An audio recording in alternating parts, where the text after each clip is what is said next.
Good morning. I will call to order the November 16th, 2021 meeting of the Santa Barbara County Board of Supervisors. Madam Clerk, please call the roll. Supervisor Hartman, Here. Supervisor Lavanino, Here. Supervisor Williams, Supervisor Hart, Here. and Chair Nelson. Here. At this time, please stand and join the board in pledging allegiance to the flag. Ready? Begin. I pledge allegiance to the flag of the United States of America and to the republic for which it stands, one nation, under God, indivisible, with liberty and justice for all. All right, the next item of business is the approval of the minutes from the November 9th, 2021 meeting. Can I get a motion? So moved. Second? Second by Supervisor Lavanino. All in favor signify by saying aye. Aye. Motion passes unanimously. Madam Clerk, are there any announcements or changes to our agenda today? Chair Nelson and members of the board, I do have a couple quick announcements this morning. We received a request from staff to withdraw administrative agenda item numbers 32 through 37 for appointments to the Los Alamos Planning Advisory Committee from today's agenda.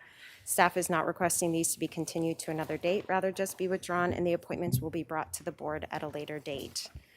Additionally, we received a clarification from staff in regards to administrative item number 24.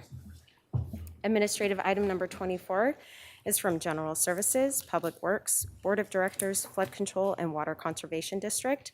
This is to consider recommendations regarding Santa Barbara High School resolution, findings, and summary order to vacate flood control easement, RP file number 003830. And the record should be amended to reflect this item is in the 1st and 2nd district, as it is only listed as in the 2nd district, both in the board letter and the published agenda. So again, administrative item number 24 is in the 1st and 2nd district. I would also like to remind the public that the Board of Supervisors meetings are being interpreted and broadcast live in Spanish. We are broadcasting our meetings in Spanish, both for Cox Cable subscribers in South County, as well as Comcast Cable subscribers in North County. Members of the public can now view our meetings in Spanish by turning on the secondary audio programming, also known as SAP or SAP, under their language settings. Lastly, I would like to remind the public who are participating in our meeting today of the board's updated methods of public participation. For the Board of Supervisors methods of public participation and to provide public comment on general public comment or an item on the board's agenda, please see page 2 of the agenda. Members of the public can attend meetings in person in both the Santa Barbara Board Hearing Room chambers as well as the Santa Maria Board Hearing Room chambers. Please note, an additional county health officer order went into effect requiring indoor mask usage for everyone over 2 years of age, regardless of vaccination status. If you attend the board meeting in person, you will be required to wear a face covering or mask at all times, regardless of vaccination status. Information regarding how to properly wear a mask has been posted throughout both locations. As a friendly reminder, masks should cover your nose and mouth. Wear the mask from the bridge of your nose to all the way under your chin. Tighten any loops or ties so the mask is snug. If you do not have a mask that fits properly, we can provide you with one. Individuals that would like to provide verbal public comment virtually may do so via Zoom by registering in advance via the link available on page 2. After registering, you will receive a confirmation email containing important information about joining the virtual meeting. Once the chair has announced the item you want to comment on, please join the meeting with the information provided in the registration confirmation email. You will be placed on mute until it is your turn to speak. The clerk will call you by name, and when removed from mute, you will hear a notification that your line has been unmuted. If you are using a touch-tone phone, you may need to press *6 to unmute yourself. Again, you may need to press *6 to unmute yourself if you're using a touch-tone phone. Each person may address the board for up to 3 minutes, and this is at the discretion of the chair. If you have any questions regarding this process, please contact the clerk of the board at area code 805-568-2240. Again, that's 805-568-2240. And that concludes my announcements this morning. And if we can include the withdrawal of administrative agenda item number 32 through 37 with the administration balance. We'll do that. Oh, great, thank you. CO Miyasada, do we have any COOs report today? Chair Nelson, no report this morning. All right. So have there been any items pulled by the board? Besides those that need to be continued?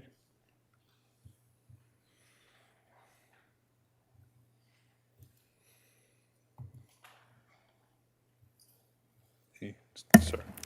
Chair Nelson and members of the board, we have requests to speak on administrative item number 12 from the public. Okay, A12. Right, and no other items from the board? Okay, at this time, let's go ahead and get a motion to approve the administrative agenda with the exception of item A12. That motion would include the withdrawal of items A32 through 37. So moved. Chair Nelson? Yep. I'm sorry, 1 second. There is an item that we're just double checking some language on item A18, so we would ask that you trail that until we can have more time to talk to the department. So let's go the balance of the administrative agenda with the exception of A12, 18, and the motion would also include the continuation of A32 through 37, or removal, not continuation, the removal of A32 through 37. That is my motion, Mr. All Chair. right, is there a second? Second. Any further discussion? Seeing none, all in favor signify by saying aye. Aye. Motion passes unanimously. All right, let's go ahead and go directly to public comment with item A12 before we discuss our work on A18. Chair Nelson and members of the board, administrative item number 12 is from the County Executive Office. It is to consider recommendations regarding an update on the coronavirus disease 2018, COVID-19. And Chair Nelson, members of the board, my apologies, we did just receive a request on administrative item number 3 as well, if we can pull that from the balance of the administrative agenda. Well, let's go ahead and we'll come back to that in a moment. Let me just take a quick look and then we'll deal with that after this item. And Chair Nelson, members of the board, we have 6 requests to speak on administrative item number 12. We will begin on Zoom with Danny Blanc. Before we begin with the first speaker, I'm going to go ahead and close public comment on item number A12. Danny? Hello, I'm here. Hi, Danny. Welcome. Thank you. Good morning. And thank you for letting me speak. I come speaking because I'm an immigrant. I came for a third world country. And I moved to the US because I believe in freedom, American dream, and honesty. And what I'm seeing right now, it doesn't show me that the reasons I moved here is that, are being applied. And my fear is that this country becomes as my country, Brazil, as a third world country, that our freedoms may be taken away, violence, poverty. And I have 3 children. I became American, and I'm a proud American. It's why I come to talk, because I really don't believe in the mandate. I don't believe that our choices are being considered.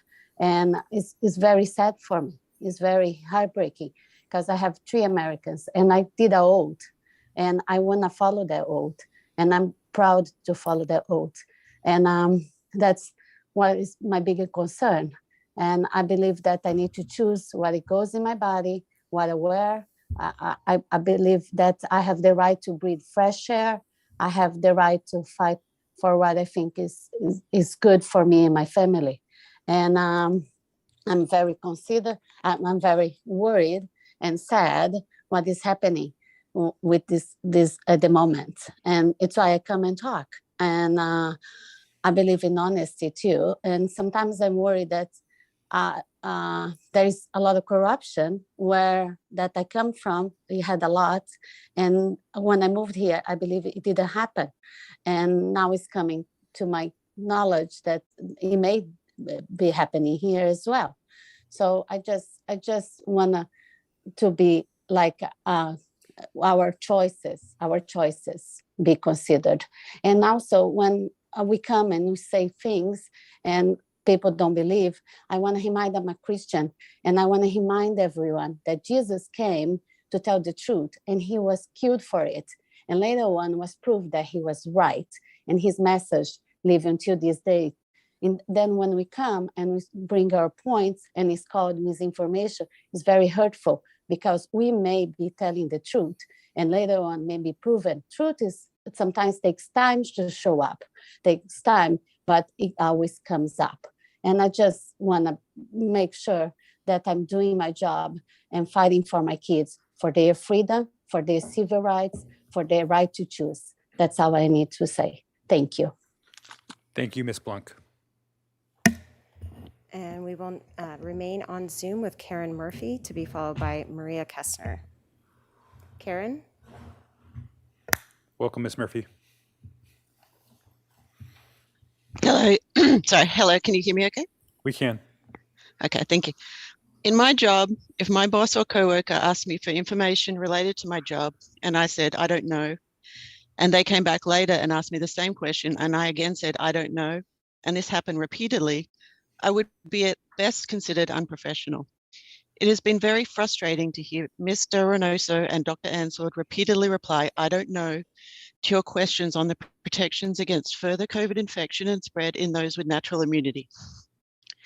The conversation needs to be started, so I will give a layperson's perspective and ask for some clarification from Ms. Reynoso and Dr. Ansord.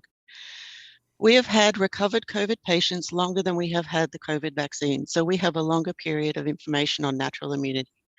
There are studies showing natural immunity to be robust after 10 plus months in terms of reinfection. We know the COVID vaccine efficacy wanes a few short months after it is received, hence the need for boosters.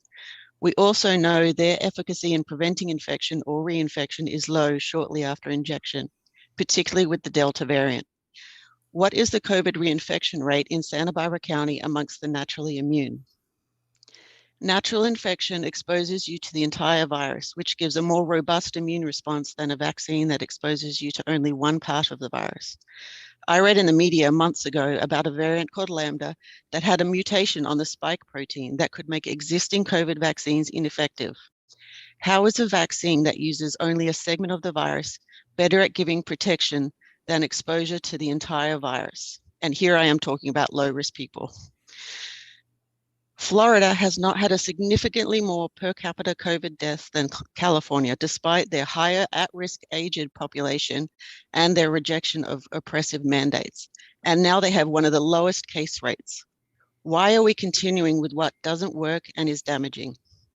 I have emailed you all a link to a collection of research articles on the subject, including over 100 studies on natural immunity to COVID-19. There are more. For Ms. Reynoso and Dr. Ansord to claim they know nothing on the topic seems to show an astonishing lack of curiosity on a topic for which they are making decisions that are harming our community, and in particular our children. I suggest they get curious. We all should be curious. Thank you. Thank you. We will now go to Maria Kessner to be followed by Edwin Weaver. Maria? Good morning, Board of Supervisors. I would also like to say I'm also a naturalized US citizen, and I also took an oath to uphold the United States Constitution. And I'm on the same page with Danny Blank, the former speaker. But as I've mentioned before, Dr. Ansord stated the following at the October 5th County Supervisor Board meeting, and I quote, "Natural immunity studies are controversial and the jury isn't out. And vaccines are a blockbuster. They work so well," end of quote.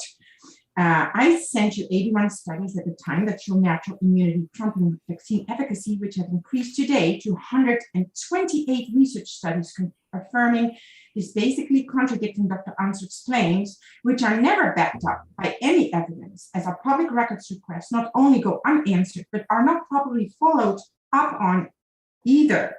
In the meantime, the CDC has admitted that the agency does not have any examples on file of an unvaccinated American transmitting COVID-19 to another person following natural recovery. In a November 5th letter from Roger Ando, Chief Operating Officer of the CDC Agency of Toxic Substances and Disease Registry, in response to a September Freedom of Information Act request by attorney Elizabeth Bream had requested documents reflecting any documented case of an individual who, one, never received a COVID-19 vaccine, was infected with COVID-19 once, recovered, and then later became infected again, and three, transmitted SARS-CoV-2 to another person when reinfected. A search of our records failed to reveal any documents pertaining to your request. Ando replied, "The CDC Emergency Operations Center conveyed this information is not collected." In response to attorney's FOIA requests, the CDC admits that it has no record of an unvaccinated person spreading COVID after recovering from COVID. Studies have found that vaccine-induced COVID protection wanes around 6 months. or potentially sooner. In October, the U.S. Food and Drug Administration announced it was expanding emergency use authorization for booster shots at 6 months after the Pfizer and Moderna vaccines and 2 months after the Johnson & Johnson vaccine.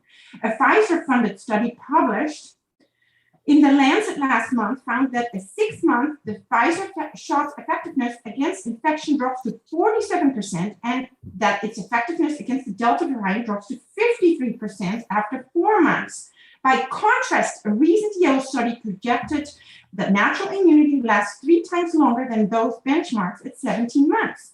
And in the absence of any scientific long-term studies with regards to COVID vaccines, we must halt the tyrannical policies of the Biden administration, which fail to recognize that mathematical models have already determined that 80% of total populations will never even be susceptible to COVID, and that a more surgical approach should have been the logical, ethical, and scientific way to battle Ms. SARS-CoV-2. Thank you so much. That is your time. Thank you.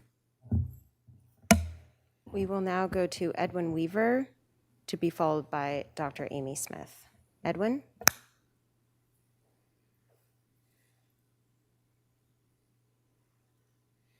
Can you hear me now? A little louder, Edwin. Okay. Good morning, everybody. Good to see everybody. Thank you so much for all of your support during these difficult times. I want to thank our elected officials because I know this is a challenging topic that you have to face every day. And I want you to know, as a citizen and community leader, I'm really proud of all 5 of you and your hard work, and really appreciate a chance to talk about what we've been doing to assist. I want to thank our public health department and their support as we try to educate and support vaccines in the community. Most recently, we partnered with our public health department to do vaccination clinics in our high schools, where we were able to secure state funding to support incentives to get young people to choose vaccinations. So far, we've had almost close to 1,000 vaccinations happen in North County. We're really proud of that number. Most recently, we partnered with the local church, Orchid Presbyterian Church, and we had a clinic on Friday.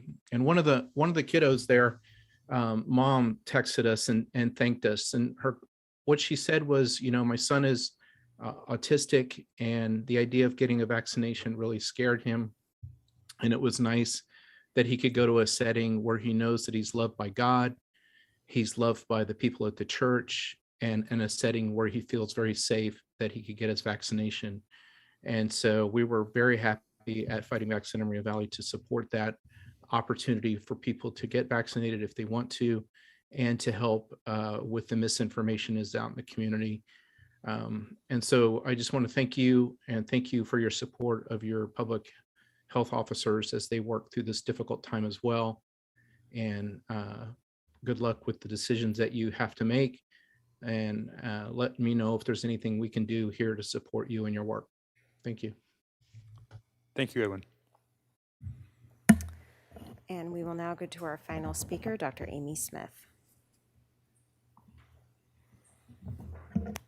Welcome, Dr. Smith. Good morning. Can you hear me? We can. Great. I'd just like quickly to speak to Mr. Weaver, because he's a man of God. He's coming from a church, that he should remember that it is evil to spread lies that endanger people, especially children. And so he should look carefully and make sure he's getting evidence and information from all sides, and make sure he isn't being deceived by satanic deceivers to do the work of Satan to harm children. So, I'm talking to him on a level that maybe not everyone thinks on, and maybe not everyone here is a believer, and that's totally fine. But if you are a believer, then it's very important to make sure you don't participate in evil, and you don't allow your ignorance or your Smith, cowardice. Keep your comments not I think to other public commenters, but to the I item. think I can speak to the issue. This is the item. If No, I people are understand, deceiving people, but Mr. you're Weaver's interrupting me and violating my First Amendment Dr. rights. I Smith, have a right to speak Dr. how I would Smith, like will about we this pause the issue. time?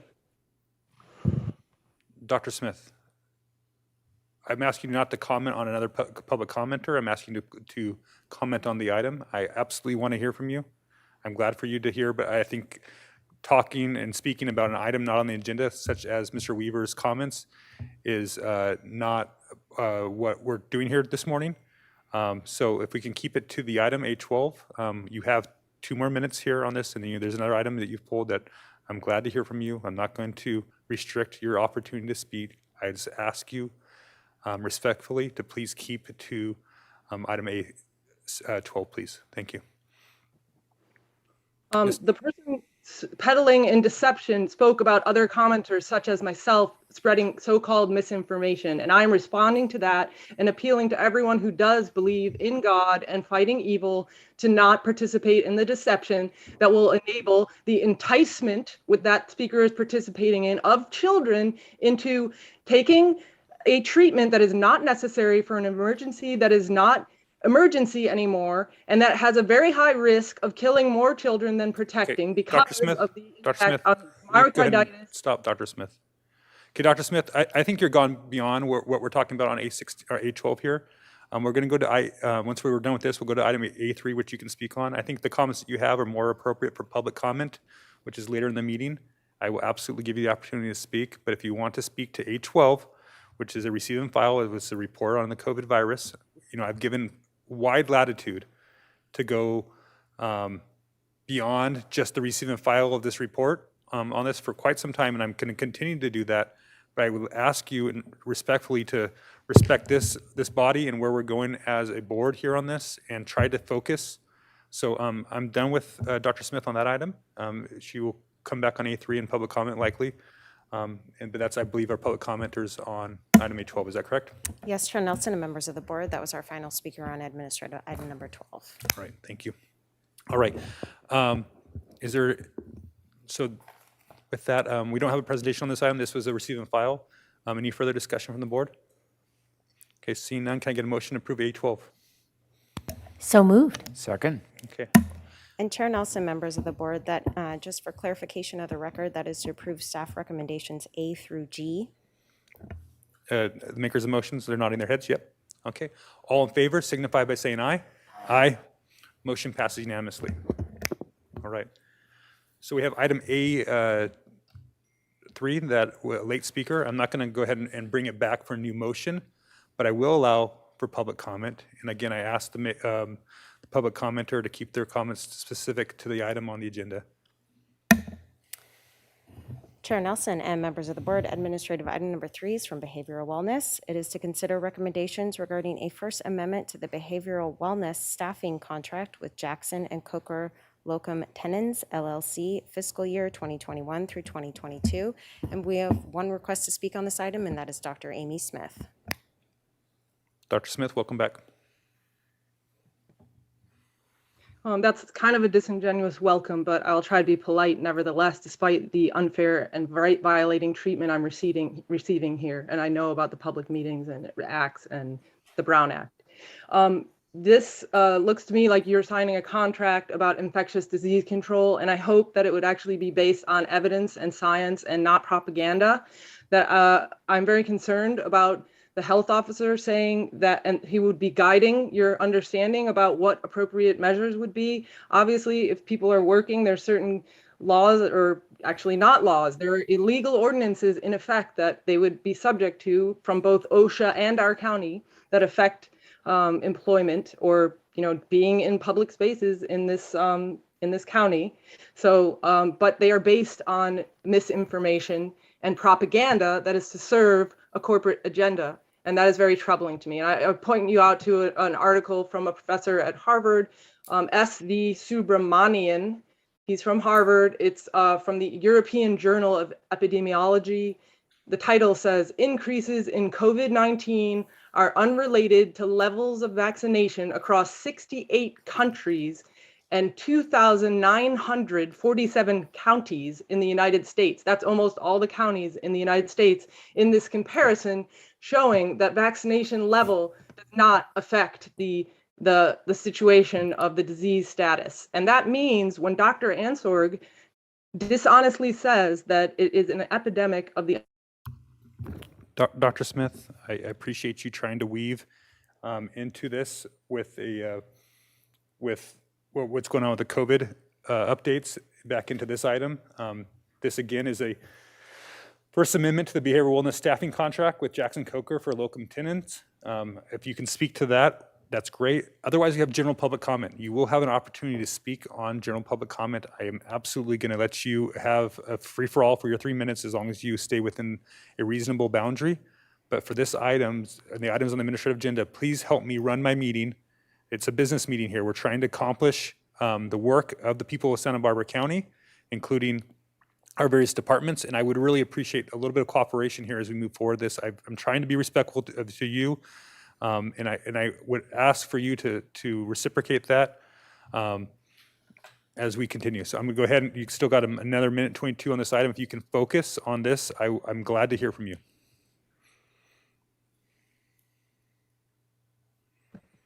My understanding is I'm entitled as a member of the public to speak on my concerns about any agenda item. My understanding is this agenda item is about a particular amendment that is about contagious disease control. So I'm suspecting that has to do with the way of dealing with COVID. Am I wrong about that? I mean, you can go ahead and answer if you're allowed. I don't know. I mean, you're interrupting me back and forth. What the heck? Is this about COVID remediation strategies or prevention strategies? It is not. It's about a behavioral wellness contract with our psychiatric health facility. But the amendment is about contagious disease policies. So are you going to mandate vaccines for these people? That's what I want to know. Dr. Smith, we'll have this conversation at another time. This is not appropriate for this item, A3. Again, you're welcome to speak broadly on public comment when you have that opportunity. Behavioral wellness. So we're going to go ahead and close public comment on this item. There is no new motion on this item, considering that the board has already approved it. So that concludes our administrative agenda. We do have a couple of items that are presentations in person. So at this time, we'll go to administrative item number 41. Madam Clerk, will you please read? Actually, we're going to come back to item A8, if I'm right. So let's do that after we do the presentations. So at this time, would you read administrative item number 41 into the record? Chair Nelson and members of the board, administrative item number 41 is sponsored by Supervisor Hart. It is to adopt a resolution of commendation honoring Danielle Rifilato, in appreciation for her service to the County of Santa Barbara. And joining us today, we have Joe Holland, Santa Barbara County Clerk Recorder Assessor, Melinda Green, and Danielle Rifilato. And if you could please join us at the podium, and I'll go ahead and read the resolution into the record. Whereas Danielle has dedicated 27 years to the clerk recorder service in the counties of Riverside and Santa Barbara, and has served on statewide committees such as the chair of the Recorder's Document Reference and Indexing Manual, DRIM, and a member of the Recorders Association Board of Directors. And whereas Danielle's fountain of recorder knowledge and expertise are second only to her lightning quick wit and corny sense of humor. And whereas Danielle has led with compassion, professionalism, and has always exhibited a kind and sincere demeanor and will be greatly missed. And whereas Danielle has boundless dedication to her team, and she keeps the office feeling lively and fun, including supplying office party horns, usually being the first one to toot her horn at the end of the week. Now, therefore, be it hereby ordered and resolved that this Board of Supervisors of Santa Barbara County does hereby acknowledge Danielle Rifilato for her commitment to public service, passed and adopted today.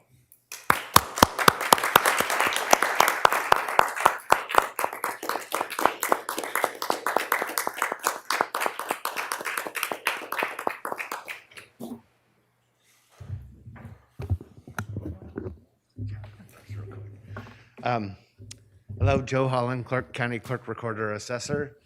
We stole Danielle from Riverside County, where she had worked 20 years. We've been lucky enough to have her for 7 years. I don't know if you heard everything that was said right there, but she has a reputation statewide. She's done a remarkable job. We were lucky to have her for those 7 years. And she's the shining example of what a county employee can do. Come in, make a difference. She's retiring at a relatively young age, and we just really want to thank you sincerely so much.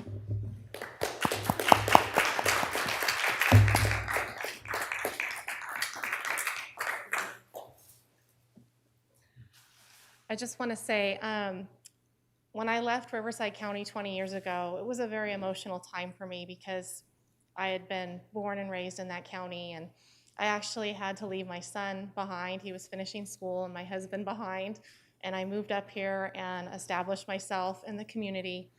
I got an apartment, and I traveled back and forth for 7 years to Riverside County, so it was quite a trek for me, but I have no regrets. Riverside County was amazing, don't get me wrong, but Santa Barbara County took me in and embraced me, and it was a wonderful opportunity, and I felt like I really gained a family, and I'm so honored to be a part of this community, and I will miss it. I am going to be returning back to Riverside County, back to my husband, who will be retiring in March, and we plan to go on many travels together, so I'm very excited for this next chapter of my life. But I just want to thank everybody for this wonderful opportunity to be here. Thank you.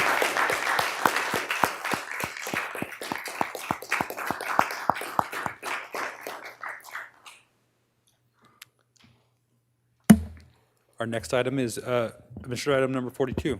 Madam Clerk, will you please read that into the record? Chair Nelson and members of the board, administrative item number 42 is sponsored by Supervisor Hartman, is to adopt a resolution recognizing River of Giving and honoring founder Miley Halmy for mobilizing to address food insecurity and other needs during the COVID-19 public health emergency. And unfortunately, our recipient, Miley Halmy, is unable to join us this morning due to a conflict, but I will go ahead and read the resolution into the record. Thank you. Whereas the COVID-19 pandemic is a global public health emergency that has upended the lives of so many people, sparing no country, government, or population. And whereas the COVID-19 pandemic had a devastating effect on the health and livelihoods of many, and whereas shelter-in-place, quarantines, and other restrictions related to COVID-19 disrupted people's safe access to basic services, and especially people's access to food, and early in the pandemic put many in the food service industry out of work. And whereas Miley Halmy and the group she formed, River of Giving, recognized the need for additional food and household paper goods distribution during the COVID-19 crisis, and many dedicated community volunteers mobilized to help her meet increased needs, especially focusing on the needs of the residents of the San Ynez Valley, Los Alamos, and Lompoc. And whereas, under Ms. Halmy's leadership, River of Giving, and its volunteers assisted in providing food access to the hardworking families and individuals in the restaurant and hospitality industry who were temporarily out of work due to the COVID-19 crisis. And whereas the County of Santa Barbara recognizes the importance and value of community volunteers who have supported fellow community members in need throughout the COVID-19 pandemic.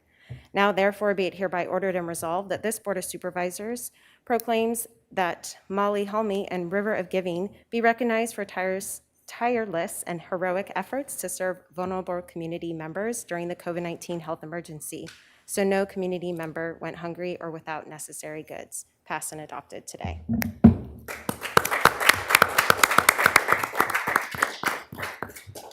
I know Ms. Halmy is not available, but I believe Supervisor Hartman would like to say a few words. I do, thank you. Miley can't be with us today because she's working with her sister, her mother, and longtime employees of the Solvang Bakery getting ready for the holidays. They do magnificent gingerbread houses, and it's well worth the trip to the Solvang Bakery to see this because it's something kids just are struck by, and it's magical. So take the trip this holiday. In similar fashion, Miley and her family and friends banded together as a team to work to help their community when COVID struck. And many in our community were unable to work due to the shutdown. So seeing a real need for food and other household goods to be provided to families out of work in the San Ynez Valley, in Lompoc, and in Los Alamos, Miley, her mother Susan, their family and friends got together to provide help to those in need through the River of Giving. Miley is a longtime chef, and her mother, Susan Halmy, were struck by how the pandemic was really affecting those in the restaurant, tourism, visitor serving, hospitality industries. In the Valley particularly, those industries are the economic and cultural center, and those people were really suffering. So in Miley's own words, this all started because of a single mother who was a server at a local restaurant. She had 2 jobs and always managed to pay her rent on time and care for her 5-year-old son. But when all of this happened, she lost both jobs. I was deeply concerned about her, and when I got to her home, she was in a state of panic and depression. She didn't even have $5. So Miley used the experience and knowledge she gained from her many years as a chef to order and prepare large quantities of food at low prices. Her connections in the local community allowed her to obtain donations of money and food to keep the program going. Miley's program served food to those in need on the lawn of the Solvang Vets Hall and later out of St. Mark's Church. Her food distribution efforts were run with military precision. The River of Giving began by providing food and household items to just 16 families, and at one time was serving as many as 700 families in those areas. It wasn't just a river of giving, it was a deluge. And I have to say, Miley was the catalyst, and she really got the entire community to band together. You can see in newspapers the pictures of how massive this operation really was.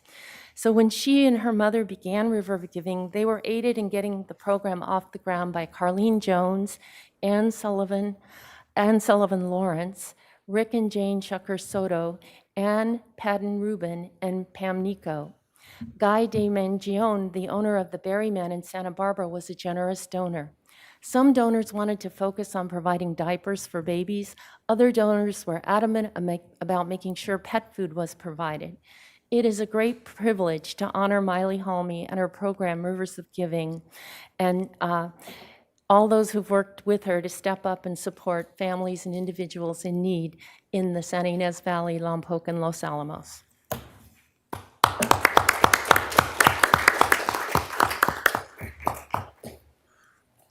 All right. Thank you for sharing that. I believe we still have one administrative item. That's administrative item number 8, I believe. Chair Nelson and members of the board, we did trail administrative item number 18, and That's if right. we can take public comment first and take up that item after. All right, is there any public comment on A18? Uh, What's that? No, Okay, but so- unfortunately, staff is not available yet for A18, so if Okay. we could take general public comment first and Gotcha, I'm sorry. return to A18 after. Yep, we'll do that. Great. All right. Thank you.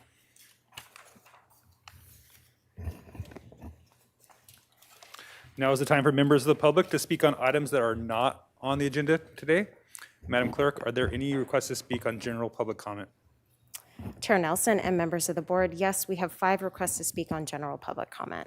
Okay, and I'm going to go ahead and close general public comment this time. And let's hear from the first speaker.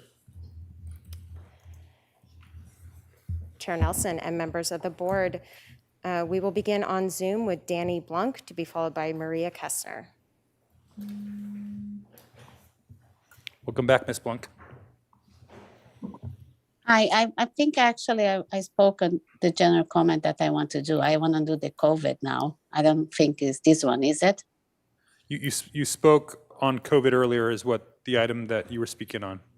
Oh, I'm so sorry. I got a bit confused. Can I still speak? Can I do my requests? Sure. Okay, I just last time I just have a couple simple requests, and because I believe that since we are being mandated to use mask, we should be showing the science. I could do my research if it was my choice that I could or not do the mask, but since the health department is mandating us, would be very simple, including in one of the slides the peer review science. Last time when I asked, I had people coming and citing studies, but I asking for a peer review science because also when I ask people say follow the science, I always ask, so show me also who pays the scientist, because as my previous comment I cited, one of my biggest worry is the corruption, because sometimes the scientists will go in favor of who is paying them. So I would like the health department to show us the peer review science. Since you are mandating the masks, I believe it's the responsibility of the health department to show us the peer review science. I'm also asked before a couple of times for the ingredients of the vaccine because they are being mandated. And how come I cannot see the ingredients? I'll be, for me to put something in my body, I really need to know what is in it. And I haven't seen it. I did some research, but since the health department and are being mandating them, would be also their responsibility to show the ingredients that I'm putting in my body. People read labels on their food on the supermarket to see what is in it and why we cannot see what is the ingredients. That's a big concern for me.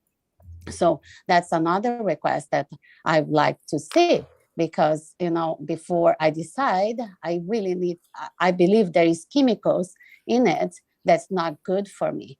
And I like, before I really do a wise decision, I would like to see them.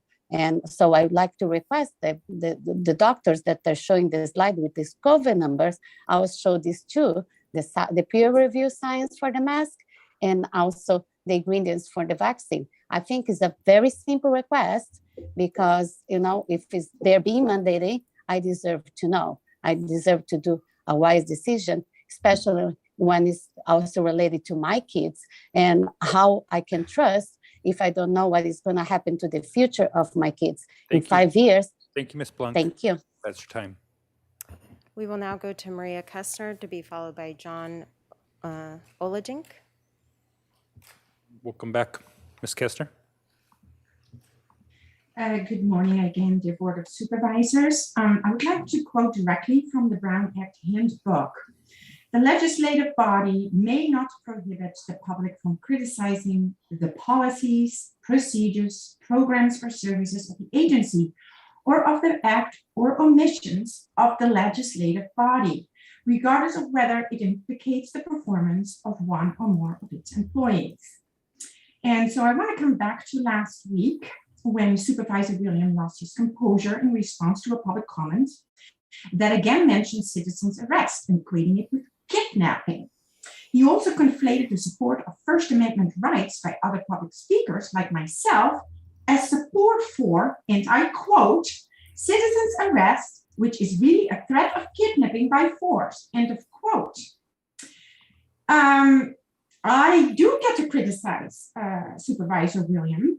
I believe you not only violated the Brown Act, as one of the speakers at the time mentioned, you are also guilty of slander, which means oral communication of false and malicious statements that damage the reputation of another while mentioning the name of the public speaker, which you did at the time. You mentioned the name of the speaker who made, again, for the second time, mention of a citizen's arrest, which is a legal procedure under the law. You labeled it what is considered imminent lawless action.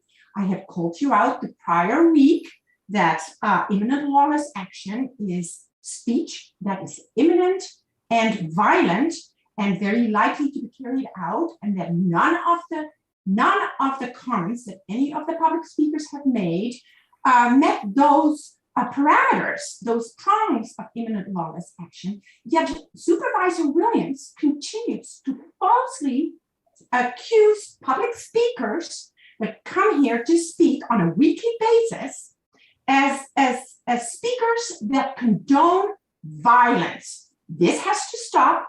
I will take it up with locally, and I will CC the Attorney General in Sacramento, and we will have to include all the clips where you are clearly violating our First Amendment rights. Thank you very much. Thank you, Ms. Kestner. Supervisor Williams. Well, thank you for giving me that point of personal privilege. I can't even believe that I have to explain that that it is not lawful to do a citizen's arrest against someone for a political difference or a policy difference. That is a threat of kidnapping, and I don't assume that people are making idle threats when they make those threats against Bondo Reynoso and against Henning Answorth and against us. It is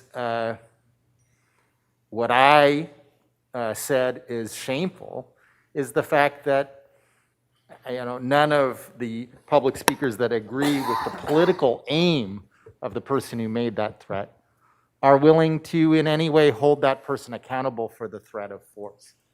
And I simply said that if I had someone that agreed with my position and came up here and threatened someone with physical force, I would call that person out and make it very clear that the threat of physical force is poison to our democracy and poison to our ability to function as an American society. Contrary to the public speaker's assertion, I did not name the public speaker by name because I can't pronounce his name. But I have read it several times. Unfortunately, all of you have. And I think it's important for us all to push back against threats of violence and threats of citizens' arrest for a political or policy difference is tantamount to violence, because no one is going to get into a van willingly with someone who says, I'm giving you a citizen's arrest because of your position on mask mandates. Next speaker. We will resume on Zoom with John Oljanik, to be followed by Joshua Madrano.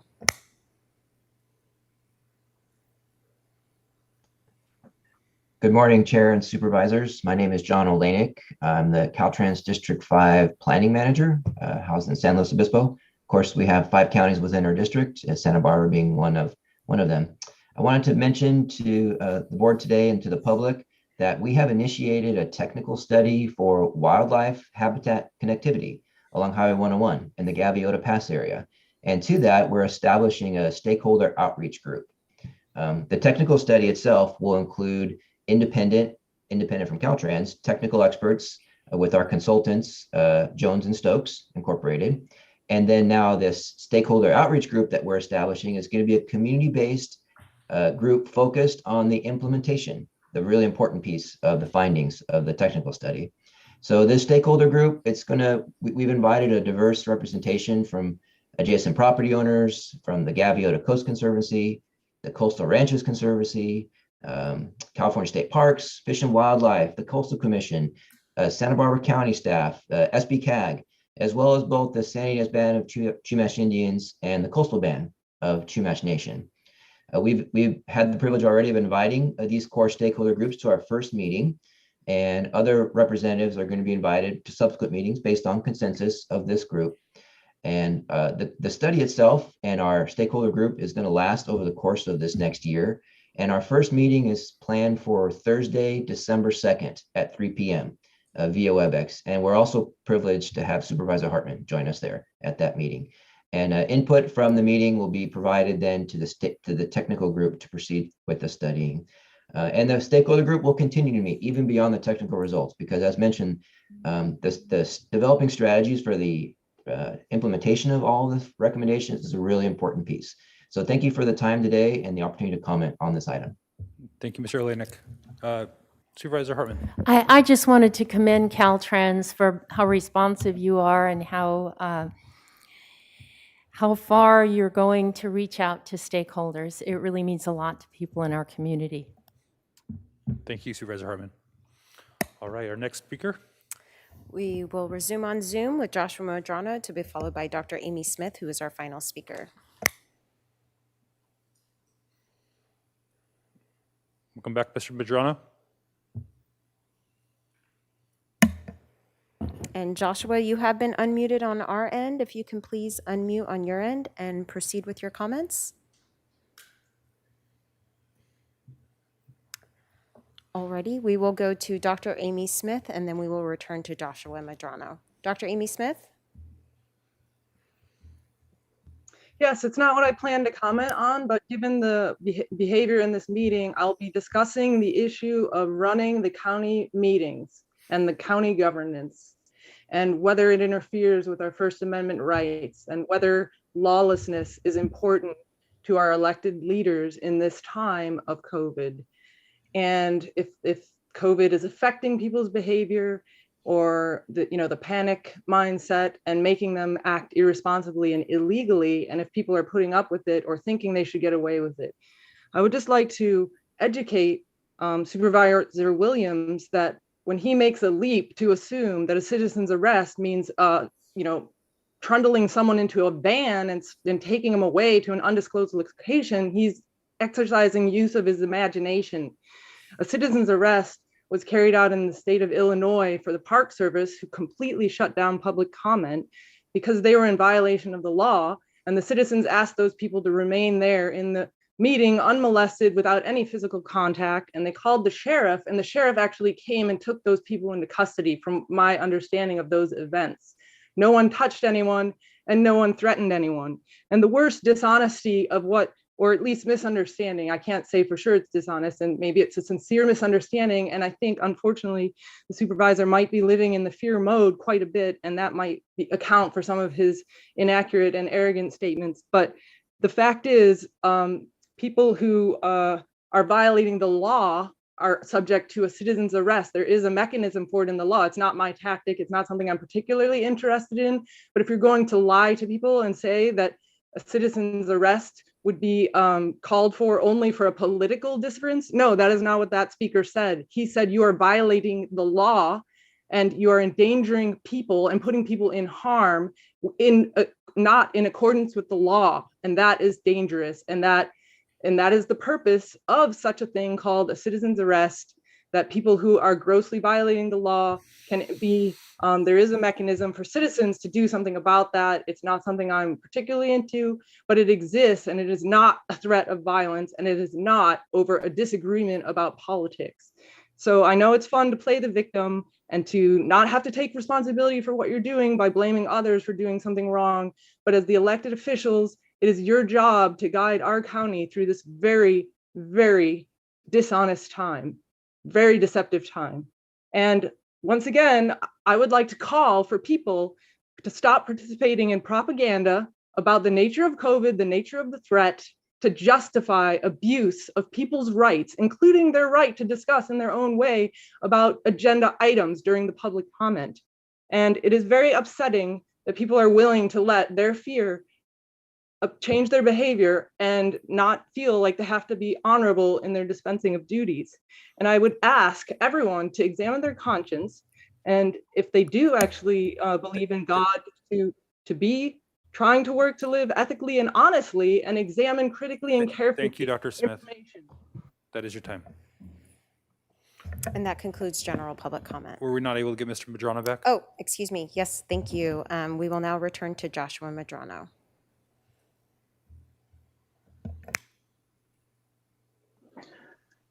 Good morning, everybody. Can you hear me? We can. Welcome back.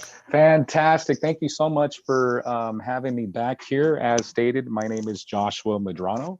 I am the Executive Secretary and Treasurer of the Tri-Counties Building and Construction Trades Council, and I am here as your friendly neighborhood building trades. I'm here to just bring focus on what the building trades has to offer the community. I know that in the world of social media, that it is a lot better to be able to peruse through things. So I want to encourage the community to go log on to Facebook and like our page, Tri-Counties Building and Construction Trades Council. You can find it there on Facebook, and you could also find us on our webpage. It'll take you there. And what I'd like to encourage everybody to take a look at is our pre-apprenticeship program. And the pre-apprenticeship program right now, the SB1 MC3 multi-craft curriculum program, is currently being held in San Luis Obispo, Santa Barbara, and Ventura counties. And we have several cohorts going on simultaneously. If you're looking for a career, not a job, but a head of household career that you can take pride in having at home, to be able to not only put food on the table and a roof over your head, but put money in the bank for retirement, for college, get your kids involved, the whole community coming together for these pre-apprenticeship programs so that we can help each other up, as opposed to just giving a hand out. Now, the trades are here, however we can be of assistance. We are your Little League coaches. We are the scout troop master. We are embedded in the community. And I encourage all of you, if you know anybody that is a person of labor with the building trades, talk to them, see how it's been for their family, what it's done for them in their life, and you'll be surprised of the changes, the life changes that go on by joining organized labor.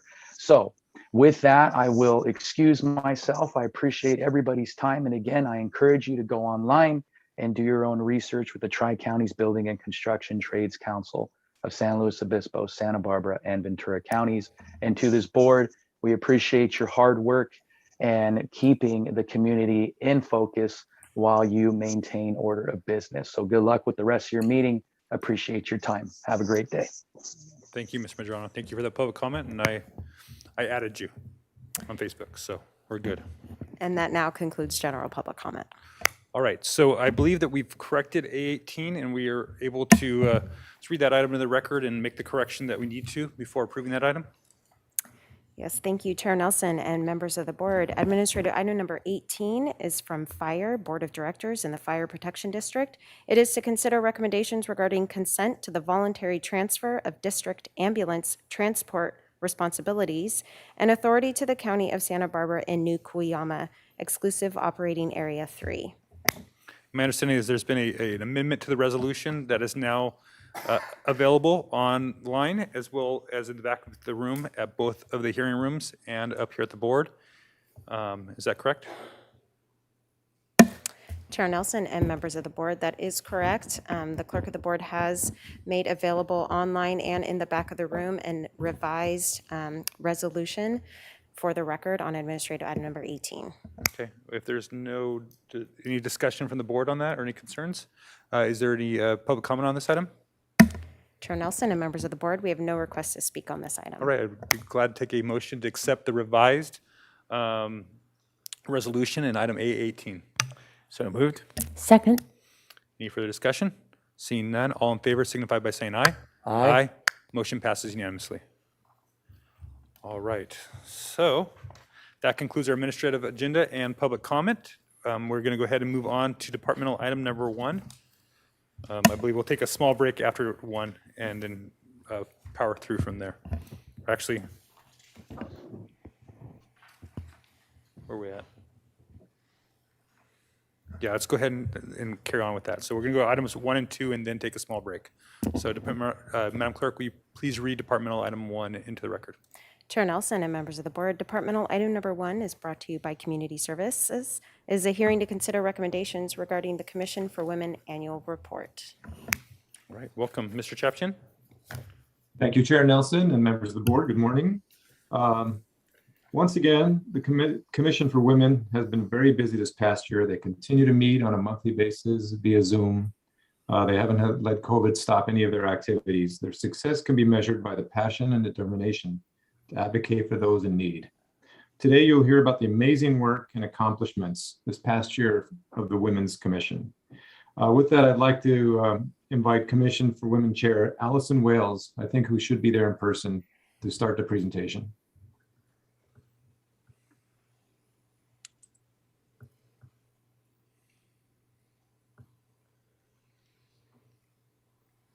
Welcome. Good morning. Can you hear me? We can. Yes? No? Actually, will you bring it down a little bit closer to? I'm short. Right. There we go. Can you Yep, hear me? that's much better. Yay. Thank you. I know you can see me because we're live, so We are. yay. Good morning, Chairman Nelson and the rest of the supervisors. We are so excited to actually be here in person with a few of my fellow supervisors to talk about all that we have had accomplished in the last year or so. This is actually really exciting for me. I was a supervisor and went to 2 meetings, and the last 2 years I've been all Zoom. So yay, it's nice to be here in person, actually.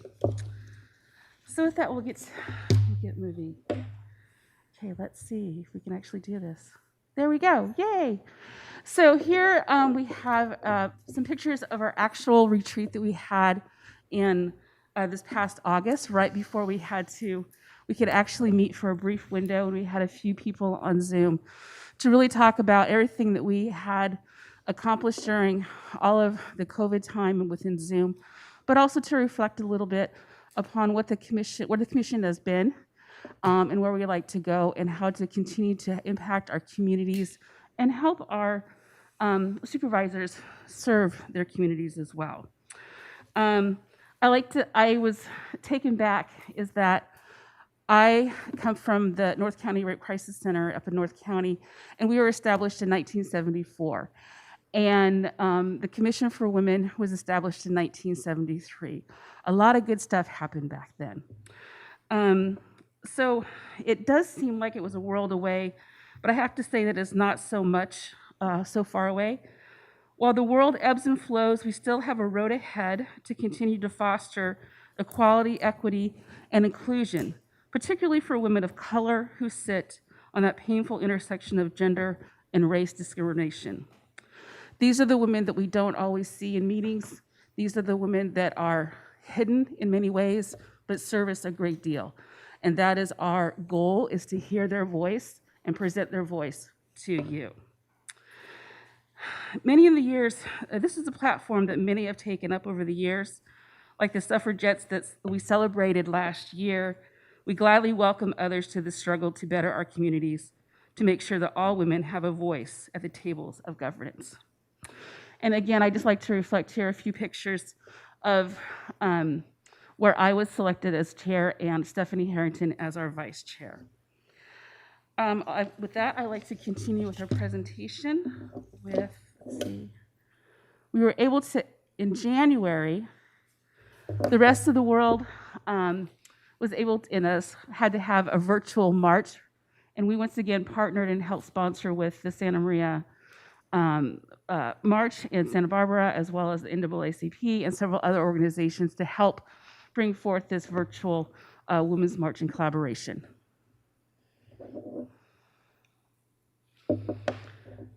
With that, I'd like to bring forth Tracy Baird, our commissioner. She had a great impact on COVID this year and our PPE. We were very fortunate with our connections this year with 360 Good to give away masks, and we gave away 5,000 masks to farm workers that Yvette was able to help us do. Up in North County, we were able to give away 35,000 of these that we secured for ourselves, working with the EDC and working with the governor's office, and we gave away 100 cases of sanitizer. So the Women's Commission tried to get out there and do for some other organizations that could not take care of themselves and find product that they needed at the time.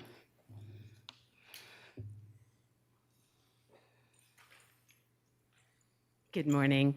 Thank you for having us, and thank you for all the work you do for women in our community. The second part of our talk on this slide is about our Women Speak Up. This year, we've had the opportunity to do it online. Past her honorary, Susan Rose, was our first person to work with us on the gender equity issue. And we had a group of women speak from Girls Inc., Jamie Collin, Kathy Odell from Women's Economic Ventures, and Sharon Tepper from Deckers. We really wanted to get a viewpoint from all women in community. Thank you very much, Supervisor Williams, for being on that and for supporting us during that period. We really realized at the end of the meeting and getting the information for all of you supervisors, the greatest need in our community is for childcare. Women need it. They also need to really have equal pay, and those were the two major gender issues. The second meeting we had was with Lois Capps. She was the one who spoke on Pass the Mic, which is a nationally awarded film that one of our commissioners sitting here right now, Suzanne Peck, helped to create with the county. And we are now using that as another way for the Women's Commission to enter the schools and really help in sex education. So thank you very much for your support of the Women's Commission.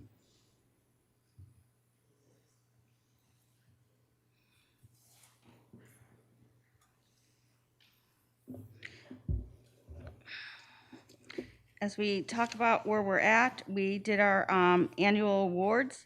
Our awards were given out this year to 5 recipients. We have done our awards on what we want to say virtual film. We're the first commission 2 years in a row to do virtual film, and I think that set us apart from other organizations of honoring Reverend Mary Richardson, Lisa Brown, Alejandra Mahoney, Simone Rapskin, and Megan Torres. So as you can see, we were someone that we came and we honor our community very much so. We were able to do outreach on the next slide. We were able to do outreach and go to national at our own expense. It was Anna Everett and myself, and to meet with Salud Carvajal. We won the national award, as Judy said. We were the only commission that won an award on our programming because it was so outstanding of our video. So we hope you've seen it, and we want to move forward on what we're doing with our programs in the future.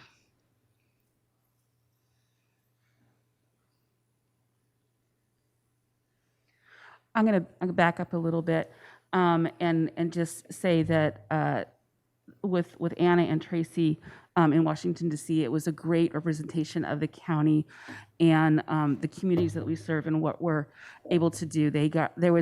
It's a small group that was able to meet at this time of COVID, and their presence was duly noted and very important as well as all the COVID. The first. Back up a little bit. Am I going? Sorry, technology. The first 2 weeks after everyone, COVID hit, we were like, how do we do this and what do we do? And I like to say the commission, along with so many other organizations, after a few weeks, we're like, this is how we have to pivot and what we have to do. And amazing presentations on Zoom were put together, and a lot of information, and we've learned so much, and we look so forward to the future of being able to present in person as well as opportunities on Zoom. Something that is to really be proud of, I think, is our achievements and awards. Arcelia Cincion, I've known Arcelia for many, many years, and she was awarded the Congressional Women's Year Award winner this year, as Tracy Commissioner Beard was awarded last year. It was wonderful to see her honored this year and all of her work that she has done at STESA, which used to be the Santa Barbara Rape Crisis Center. And our president of last year for the commission, Margaret Fitzwilliams, was selected to run as the president of the Association of California for Women, which was a huge honor for her. And of course, Yvette, if anyone knows Yvette in North County, wow, is she a mover and a shaker, right? She's amazing. And so honored to see her honored as Young Professional by the Chamber of Commerce in Santa Maria. She is going places. And of course, again, I mentioned the National Commission for Women with Tracy and Anna representation there. Collaboration and outreach. This was something that we continually do, talk to a lot of nonprofits, we bring a lot of people in, and other agencies that serve the community. This is something that we recently did. We're actually able to have a limited march, so to speak, in September. And it was a lovely turnout, and I know that we had Commissioner Hartman was able to attend up in North County, which was wonderful. And I thank my fellow Commissioner Tracy Baird for speaking for me, because I was actually called out on a crisis. So it was exciting that she was able to step up as a team members that we are for each other.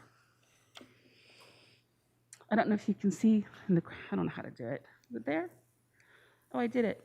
There we go. Members of the NAACP were present there as well. It was great. At this moment, I'd like to pass it on to Tracy to talk further about Veteran Stand Down. But something I want to take note with Veteran Stand Down is that the commission was there, representing the commission and all of you, but also we had commissioners there representing actually nonprofit agencies working as well. So we have Commissioner for CHC Serrano, and then I was there myself with the Rape Crisis Center. So it's all a collaborative effort. I think this year, we're very proud to have been part of the Stand Down again for many years with Steve Lavanino, and he does a great job. And we have embraced it very much. And I like to say every time as it's gone on, we've brought something to the table and it's moved on its own, and we're doing filming. So this year we felt it was good to film women of what they see 30 days out, 90 days out, and 6 months out, and what their needs are, and what their needs are for everyone. And that's important because Stand Down is so great for one day, but people need help 362 days a year otherwise. They do, our veterans do, and we are really committed to helping them. And I'm very proud to say we were able to help get someone housing on that day as a woman, and that's probably the best thing we can do. And we're so proud to be part of what you guys are doing with Stand Down year after year, so thank you. And we're gonna bring back up Allison again.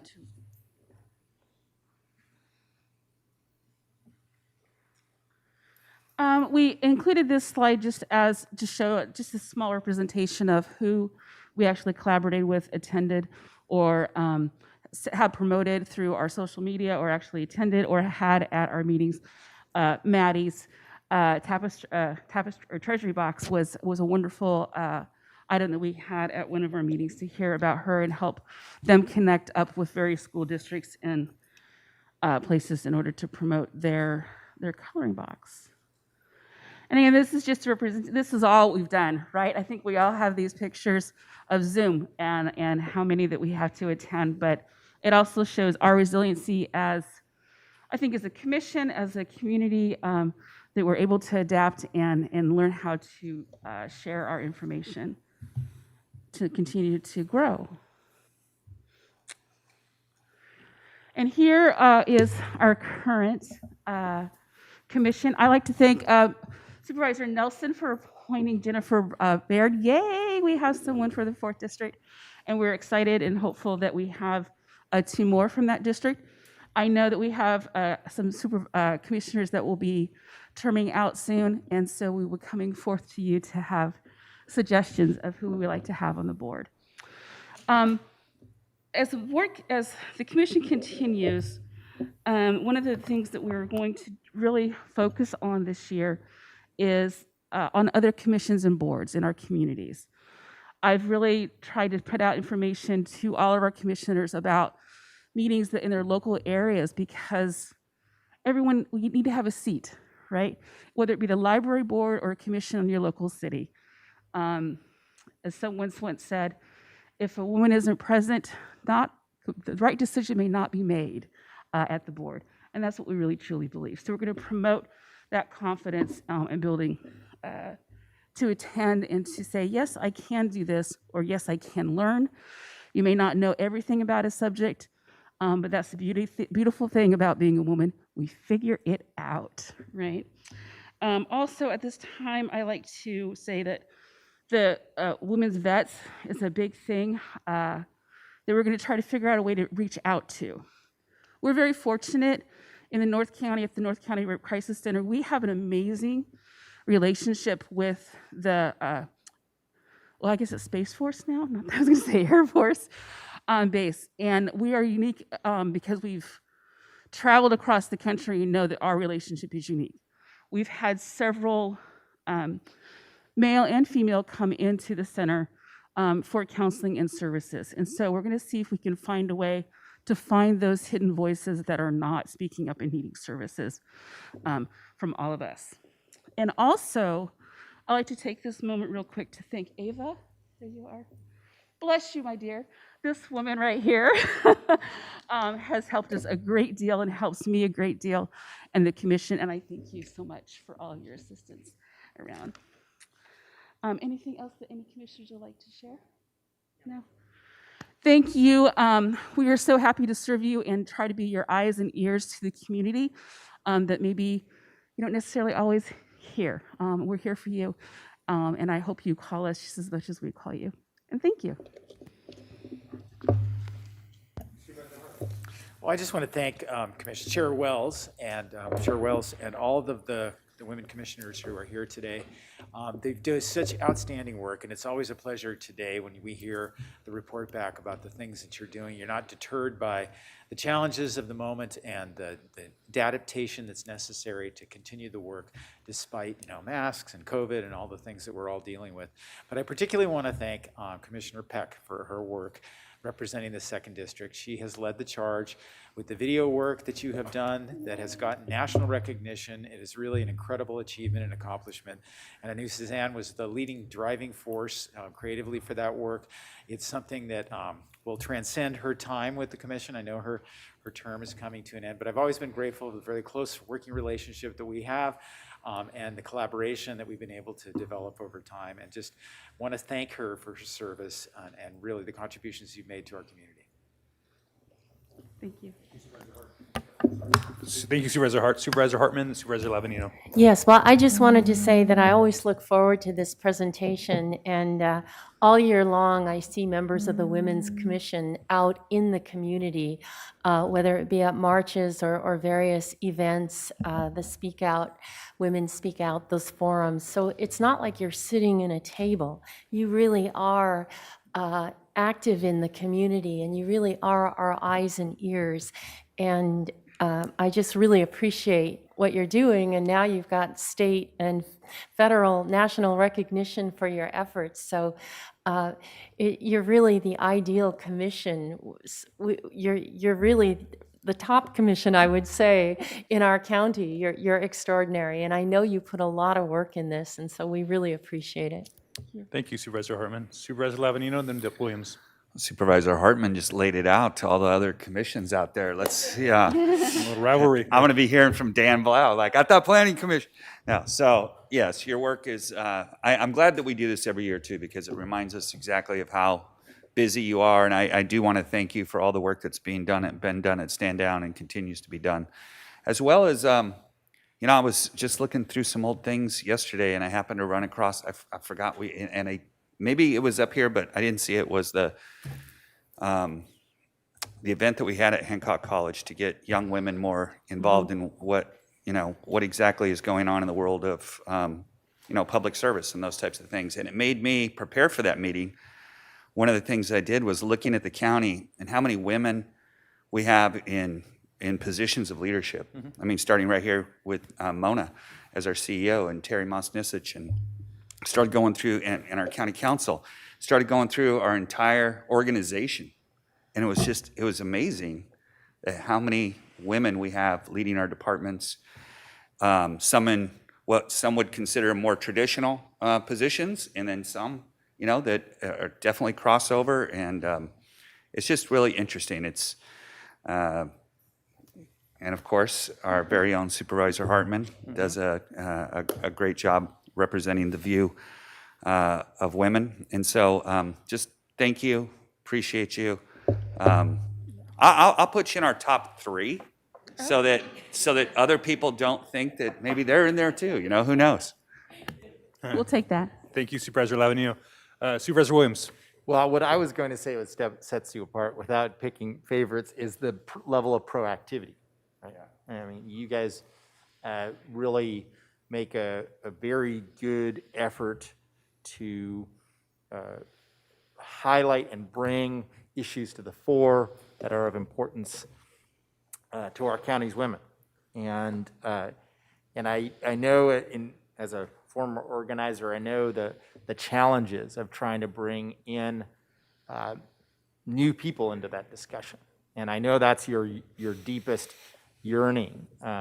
You like seeing your colleagues that already are aware of some of these issues at Zoom forums, but you want to bring in new people. I hope, given what we've seen of places that get colder weather earlier, there obviously seems to be a 4th wave brewing, but hopefully a lesser one, and one that will not stop you from planning some events next year that are in person. I think in-person events have the ability to bring new people in, and I think that's vitally needed. Your role is is irreplaceable in the county, and I think the potential to bring a different demographic, into the movement is vitally important. And so I know that is something that you talk about a lot, and I want to encourage you, despite the challenges of COVID, in doing that work. I want to encourage you and thank you for doing it. Thank you, Supervisor Williams. And on behalf of the 4th District, thank you again for all the work you guys are doing out there. And, I've been slow to make my appointments, in part because, I know how important the discussion is. And, when you have commissioners from all 5 districts, you're looking for a diversity, sometimes of geography, but sometimes of opinion and advocacy. And so I've been trying to find those right ladies to step up to really represent women in the 4th District well on your commission. And I'm hopeful that Jennifer and a few little running mates with her are going to be a positive addition to your commission as you guys advocate for the issues that are important to women and the entire community as a whole. So thank you, and look forward to ongoing participation from our district. So with that, any parting thoughts, My parting thought is Wells? just thank you for your kind words and encouragement, and we are going to get out there in person as soon as we can, although we've also seen the power of Zoom and being able to record it across and people able to see and reach it. So it's a new world, and we're embracing it, and as we go forward safely, equitably, across the board. Thank you. Yeah, thank you, Commissioner Wells. Any further discussion from the board? Madam Clerk, is there any public comment? Chair Nelson and members of the board, we have no requests to speak on this item. Okay, I'd love to take a motion to receive and file, and as well as the CEQA exemption. Appropriately, Supervisor Hartman. I would move staff recommendation A and B. All right, thank you. Is there a second? Second. Second from Supervisor Hartman. All in favor signify by saying aye. Aye. Motion passes unanimously. All right, let's go ahead and get to departmental item number 2. Madam Clerk, will you please read that item into the record? Chair Nelson and members of the board, departmental item number 2 is from the County Executive Office. It is a hearing to consider recommendations regarding an update on proposed certificates of participation, COP, financing, and the adoption of a reimbursement resolution. All right, let's go ahead and go directly to Mr. Frappel. Thank you. Good morning, Mr. Chairman and members of the board. I'm joined here by Paul Clemente, our Budget Division Chief, and today we're going to share with you briefly about the upcoming proposed certificates of participation issuance and the projects that we're proposing to be financed by that, and ask your board to adopt a resolution that we refer to as a reimbursement resolution. I'll talk about that in a moment. Your board may recall in 2019, we brought a report to your board that outlined 9 projects that we were recommending at that point for debt finance. Since that time, we have been able to find other financing sources for a few of those projects. And also, we have 2 new projects that weren't on the original list that came from the fire department. The delay in the COP has been largely related to the delay in the Northern Branch Jail completion. And why that's connected to this question is that under IRC code, proceeds of a tax-exempt debt financing are required to be spent by the county within a 3-year period. So it's imperative that we time the issuance of the COP so that we have time to construct the projects and complete them and spend the proceeds within that limited time frame. We'll talk a little bit more about that in a moment on the reimbursement resolution. So with that, I'm going to turn over to Mr. Clemente, and he'll walk through the projects, the 6 projects that we have for your board's consideration today. Thank you, Jeff. Good morning, Chair Nelson, members of the board. The first project we'll be walking through briefly is the main jail rehabilitation project, which your board discussed extensively last week. The project outlined here is in line with the board's direction on that item. It's projected to cost just under $25 million. And will work on physical improvements to the South County Jail, including ADA compliance, life, safety, structural, and system improvements, as well as improvements to medical and mental health areas, There's a projected useful life of 40 years on this project, with an estimated contract award date of March 23 and construction completion the following summer of 24. The final plans on this project will come back to the board for further discussion and direction prior to approval of the construction contract. And the source of funds on the debt service for this are anticipated to be the general fund. The public safety radio network replacement will upgrade the county's existing land mobile radio and microwave radio systems. There's a projected useful life on average of 20 years for this. There's multiple components to this project, but the average useful life is anticipated to be 20 years. Estimated award of the site development contract date would be June of 22, with completion of site development in June of 23. And then the system installation completion date would be September of 25.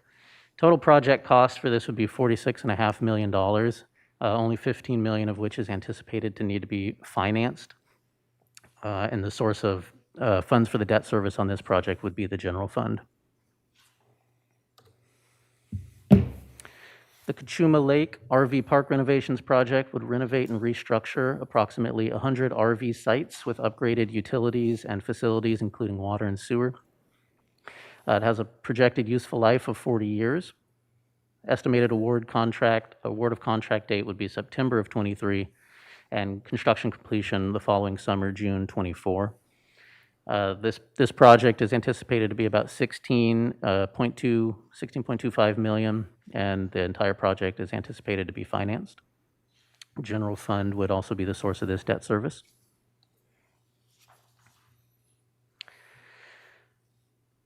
The probation headquarters project would develop approximately a 35,000 square foot headquarters for probation in downtown Santa Barbara to consolidate staff from the Hollister campus and the downtown location into one location.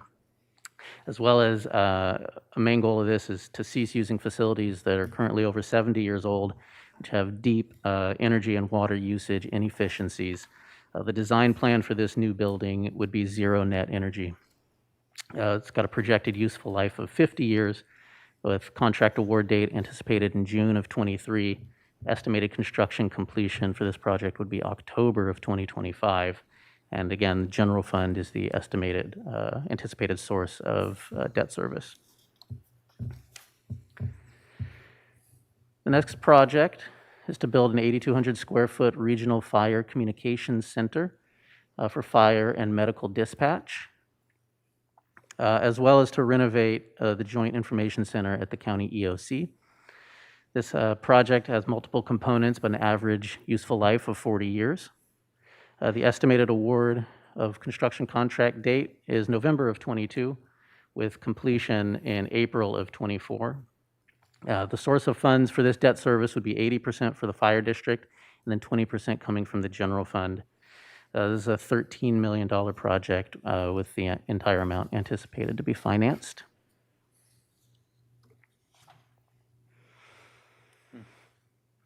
And the final project is replacement of the existing 70-year-old Fire Station 27 in Cuyama with an 8,500 square foot fire and sheriff substation.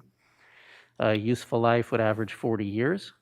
Construction contract date was awarded in June of 2020. This is a project that is already underway and has broken ground, I believe, earlier this summer, with estimated construction completion date of May 22.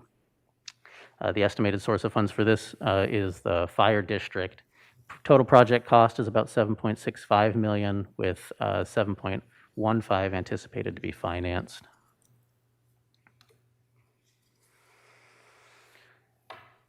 So this leads us to the reimbursement resolution that your board is being asked to adopt today. It would declare the county's intent to reimburse project expenditures incurred prior to debt issuance. And a good example is the fire station that's currently under construction. They've broken ground. They're working on it now. With adoption of this resolution, they'll be able to then, once debt is issued, reimburse themselves for costs incurred after this date. And it's important to note, adoption of the resolution does not obligate the county to proceed with any of the projects or incur any costs that we've discussed.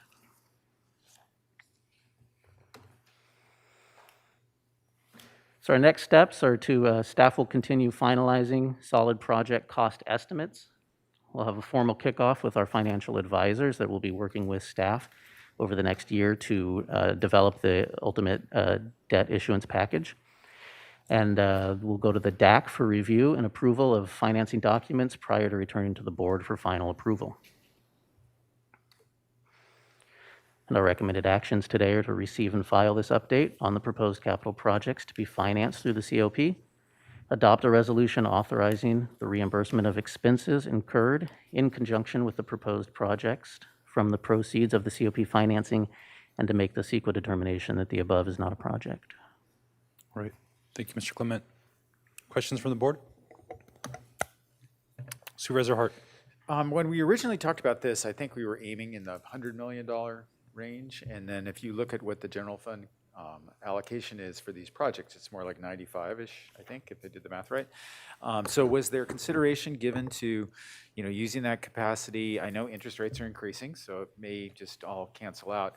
And do you have a kind of a sense as to, where we've gone from interest rates had we not had the delays with the North County Jail construction that pushed this all back? What was the interest environment that we were originally aiming for, and what are we looking at now?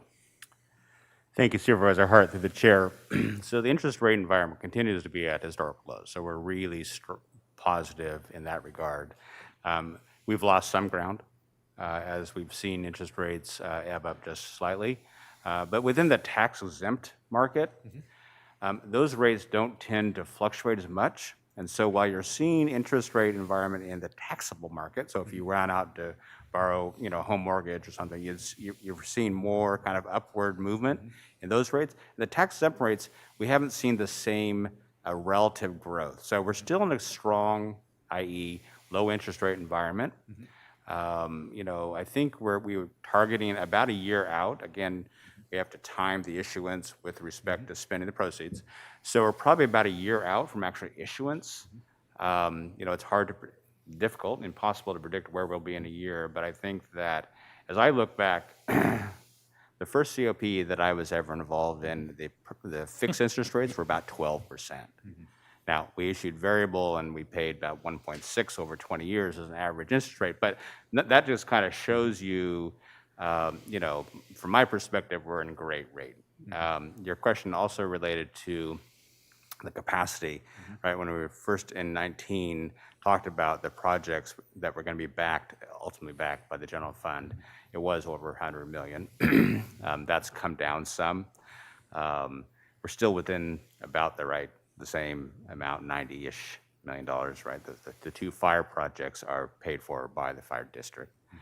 So there's probably some capacity there. I mean, we can look at, we've done a great job, your board's done a great job over the last few years in financing, paying cash for projects, which is, ultimately what we'd like to do. It's the lowest cost of doing the projects, but there is probably some room. Should there be another priority project that should be considered. Today so nothing precludes your board from adding a project later. Today we're really talking about what projects are we continuing moving forward on, incurring some costs that will want to be reimbursed once we do the financing. Well, that's very helpful, and I appreciate your historical perspective about interest rates. You're exactly right, which makes me want to think that, what's the next project that was on below the cut list before, and should we look at it because of the historically low interest rates environment, despite them creeping up a little bit. It might make sense to do that, an additional project now. So I'd like to see you take a look at what was just below the list in the past. All right, other questions from the board? I've got a few questions and comments. First of all, just want to commend budget staff and the county as a whole on trying to find other financing tools to accomplish some of these things back that were looked at in 2019. So I mean, I think that's a big step forward. It's us continuing to put a commitment as a board and as a county towards infrastructure and improvements, and I think that's a big deal.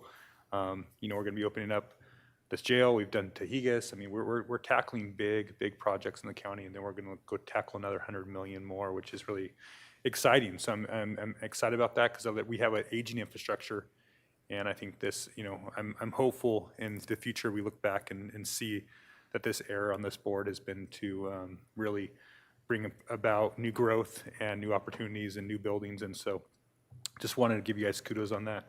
I do have a question on the Kachuma Lake RV Park renovations. I see the debt service is from the general fund. Obviously that's a revenue generating opportunity. So are we going to be able to somehow allocate some of that revenue, that increased revenue towards this to help offset that so that we can keep more of our general fund revenue that we're going to have to other projects like Supervisor Hart has mentioned? Because I'm anxious to see what's next on that list and see what we can tackle. So could you speak to that for a moment? Chair Nelson, certainly. A number of these projects, I'll talk about Kachuma first, but there are some other examples as well. On this project, you're absolutely right. We do anticipate probably increased in revenue to the community services of the Parks Department by probably $800,000 a year. Now, that increased revenue probably could cover the debt service on this project. Right. So there's no net new draw on existing resources. So we do expect, ultimately from the structuring of the debt finance, it is the general fund stands as the backstop for the debt service. But we do anticipate that the revenue will likely cover all, if not most, if not all, of the debt service.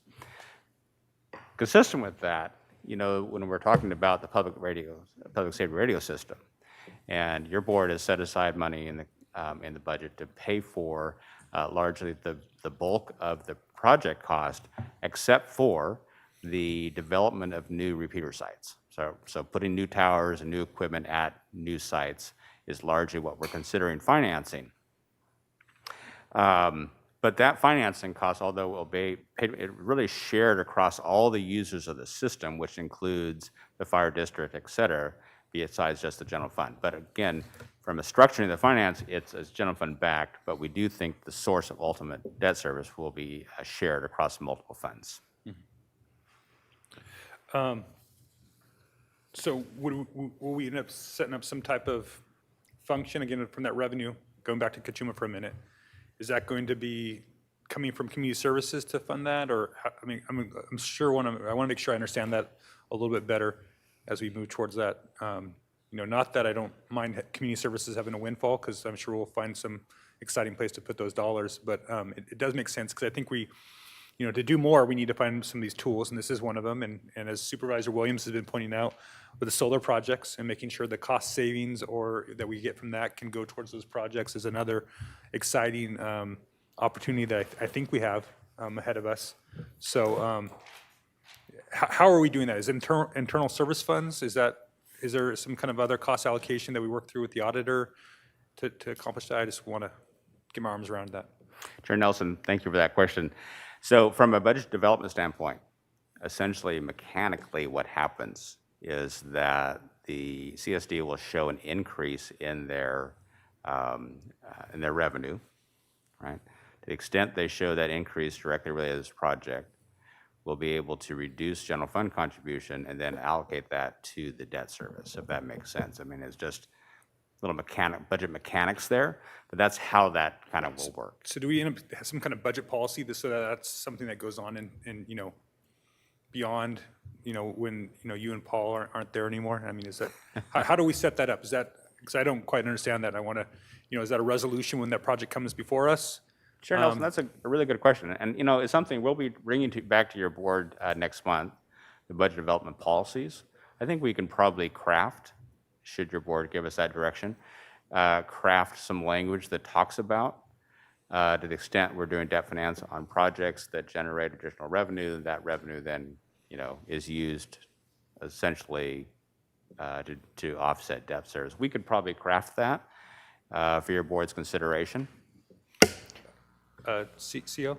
Chair Nelson, we first of all, we do appreciate you thinking of it in that way. But this is just to remind the public, Kachuma is not an enterprise fund. Right. So any of the revenue they generate through parks comes back to the general fund for the board's discretion. Right. So that's why Mr. Frappel was saying we could then use the money for the debt service, but I think we were, and looking at all the projects, like we said, general fund is the backstop on all of these, and your board has discretion on how you want to use the revenue in any given time for these general fund projects.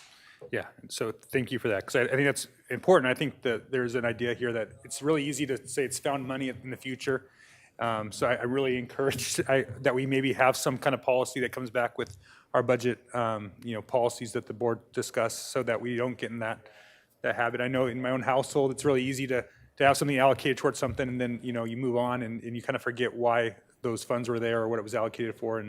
And so I think the more that we can do that, the better. And then I think it also encourages other departments to look at, hey, how can we pay for this project? And so that they come to the board and say, this is how we're going to save you money, and we're going to be able to make these improvements. So I think that's really something I hope that we can continue to build on.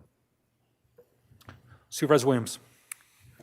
Well, I just wanted to indicate I support this. There's one item on there I don't support, but I thought it was a waste of time and effort by staff to tease it out. I don't want to increase your work or expense, but I just wanted to clarify that I haven't changed my position on it. All right. Took me a second to figure that out, but I got it. So great. All right, any other questions or comments from the board? Staff, do you have any, first of all, is there any public comment on this item? Chair Nelson and members of the board, we have no requests to speak from the public on this item. All right, so Mr. Frappel, Mr. Clemente, anything else that you want to add before we get a motion here? We're good. All right, I'll entertain a motion on this item. I'll move the staff recommendation. A motion by Supervisor Hart and a second by Supervisor Avenino. All in favor signify by saying aye. Aye. Aye. Motion passes unanimously. Okay. Concludes departmental item number 2. We're going to take a 10-minute break, let our interpreters have a little rest, and our staff, and then we'll be back for departmental item number 3. At the conclusion of departmental item number 3, then we will go to closed session. That will be a 2-hour closed session today. So for the public that is following, especially departmental item number 4, all those that want to hang around for the budget update, that will be after a 2-hour closed session, and then that will conclude our meeting today. So, all right. Thank you.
Okay, welcome back to the November 16th, 2021 meeting of the Santa Barbara County Board of Supervisors. Next item on the agenda is departmental item number 3. Madam Clerk, will you please read it into the record? Chair Nelson and members of the board, departmental item number 3 is from Fire Board of Directors in the Fire Protection District. It is a hearing to consider recommendations regarding the Regional Fire Communications Facility RFCF update. Thank you. Chief Hartwig? Thank you, Mr. Chair, members of the board. Before I get started on this item, if I could just take a little bit of time and recognize some members of staff who have really done the heavy lifting on this. First of all, Deputy Chief Rob Heckman has taken this as his responsibility over the, I was going to say the last 6 months, but it's really been about 2.5 years that I've been here. And so I'll be the face of the presentation today, but he'll be able to provide any background or information that you might have questions about. Another assistant department head and CFO of the district is Shauna Jorgensen, and she's here to answer and provide any financial clarifications. We have our dispatch consultant as well, Dave Festerling. He's in the consultant business, but you might know him as a retired chief officer out of Ventura County Fire Department and who ran their dispatch center there. And as important as all of those, or maybe just a little less important, is all of the fire chiefs in the room here today. This story that we will talk about here this morning is more about cooperation, partnership, and regionalization as it is about dispatch. And we'll get into that. And as I start, I felt like I should start by saying this is a culmination of a years-long effort, but I realize that we're not there yet. And that what I present to you here today as you deliberate on it is just really the next step. It is a big step, but it is just the next step in what has been talked about in this county for a long time. The opening slide, those patches are somewhat symbolic because those patches have kind of been added to the slide over even the last 6 months as our partners, our fellow fire chiefs and their governing bodies have made the decision to join the county fire district. And in fact, we will ask you to ratify agreements that they have signed here at the end of the presentation, except for Lompoc, and Lompoc has the direction to have it signed and is still working on that signature with the city manager and the fire chief and legal counsel. I'm going to read through most of these slides. There's a very short presentation. I want to make sure I don't leave anything out, and again, leave plenty of time for questions. In October 1st of 2019, as you recall, you directed us to develop planning efforts to expand the existing EOC to accommodate a regional fire communications center. The RFCF is what it's referred to and will be referred to when it's built. Authorized staff, fire district and fire department staff to enter into service level negotiations with regional partners, taking that idea and commitment that I just talked about and putting it into a legal contract and commitment. And then, as you recall, you directed us to examine the redundancy plan in northern Santa Barbara County. The assumptions, these are important and have been really guiding principles as we have developed this partnership, were that each county chief or each chief within the county would be required to take formal action, respectively, with their governing bodies to agree to the partnership in terms of the RFCF. Chief Heckman worked over the last number of months with legal counsel, our legal counsel, and fire chiefs and their legal counsels to make sure their concerns were met in the executed agreements. That partners will proportionately contribute to the cost of running the facility, that nobody would pay an undue burden or shoulder an undue burden. 2 public safety answering points, or PSAPs, primary and secondary, that the sheriff will continue to operate the primary PSAP within the county. There would be no impact to the sheriff's ability to operate the primary PSAP. the sheriff's budget would not be negatively affected, and that there would be no loss of space or functionality at the existing EOC. And as you'll see, that there will be an enhancement to that functionality with the proposed changes at the EOC. The timeline, I want to just really quickly make a correction on this slide. If you look at phase one, it says June 24th of 2022. That should have been December of 2021, and that happened as we were kind of combining different timelines with general services and our consultants, and as well as our architects.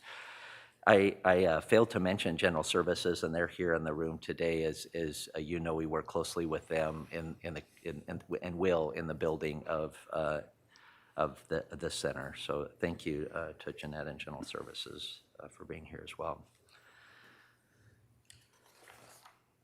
I want to get a little bit into the costs and the building itself. It's an 8,500 square foot facility. The communication facility will be about 6,300 square feet of that. Again, finalizing drawings right now with RRM. The call center and JIC will be roughly 20% of the new building, roughly 1,700 square feet, about 500 square feet of shared areas, and then there will be a proportionate cost share between the county and our FCF partners for construction and operations in the new building. And just to point out, it is a design bid build project. Just some highlights of the building as well. The new building and then the additions to the EOC. It'll be an essential facility, of course, a net zero energy facility. It is LEED Silver certified as intended, and again, finalizing those documents, construction documents now with RRM. The key features, it's a state-of-the-art, it's sustainable by design, and with redundant mission-critical systems to include redundant CADs, servers, telephone switches, radio switches, and a dedicated and secure data center that we intend that would be helpful in other uses there at the center. And we have dedicated secure data center, efficient and comfortable people systems, and excited about a lot of what RRM is introducing in that to the project. The EOC, as we talked about, there will be an expansion of the JIC, the Joint Information Center, and the call center. There will be no impact to EOC operations, and the integrated design, the technological and physical connection to the EOC, again, trying to, as best we can, share common space. The financial impact, the estimated annual operating cost for the RFCF is estimated to be $4.9 million. This amount also captures the capital set aside to build up reserves for large ticket items for the building, technology infrastructure, furniture and fixtures, and technological improvements as well. The auditor's office completed a comprehensive review of the estimated operating costs and the cost share allocation, and concurred with our estimates and allocation. The operational costs will be funded by the following sources: $3.3 million from the participating agencies and $1.6 million from the ambulance service provider, whoever that may be, and we will ask for that determination to be made by you later in the presentation. There's the commitment and the assumptions, and has been important all along, is to really address the budget gap that is left with the departure from the Sheriff's Dispatch Center by the fire department. And we're working on that even as we speak with KPMG and the CEO's office. We've committed to making sure that we fill that gap with efficiencies between the district and the county and the Sheriff's Department. The general fund gap analysis is currently being done and performed by KPMG. We do have a draft report that we are talking with the CEO's office about. The analysis identified several varying staffing models, even different than what they have today at the Sheriff's Dispatch Center, with 3 optimized staffing models, and that in association with the loss of revenue would be roughly about $1.5 million. And I say roughly because we're still working that out with the CEO's office and KPMG. As determined by the CEO's office, the general fund gap will be funded by the fire district through RFCF revenues or other district sources and efficiencies, and that's a commitment we've made to you and the CEO's office from the beginning.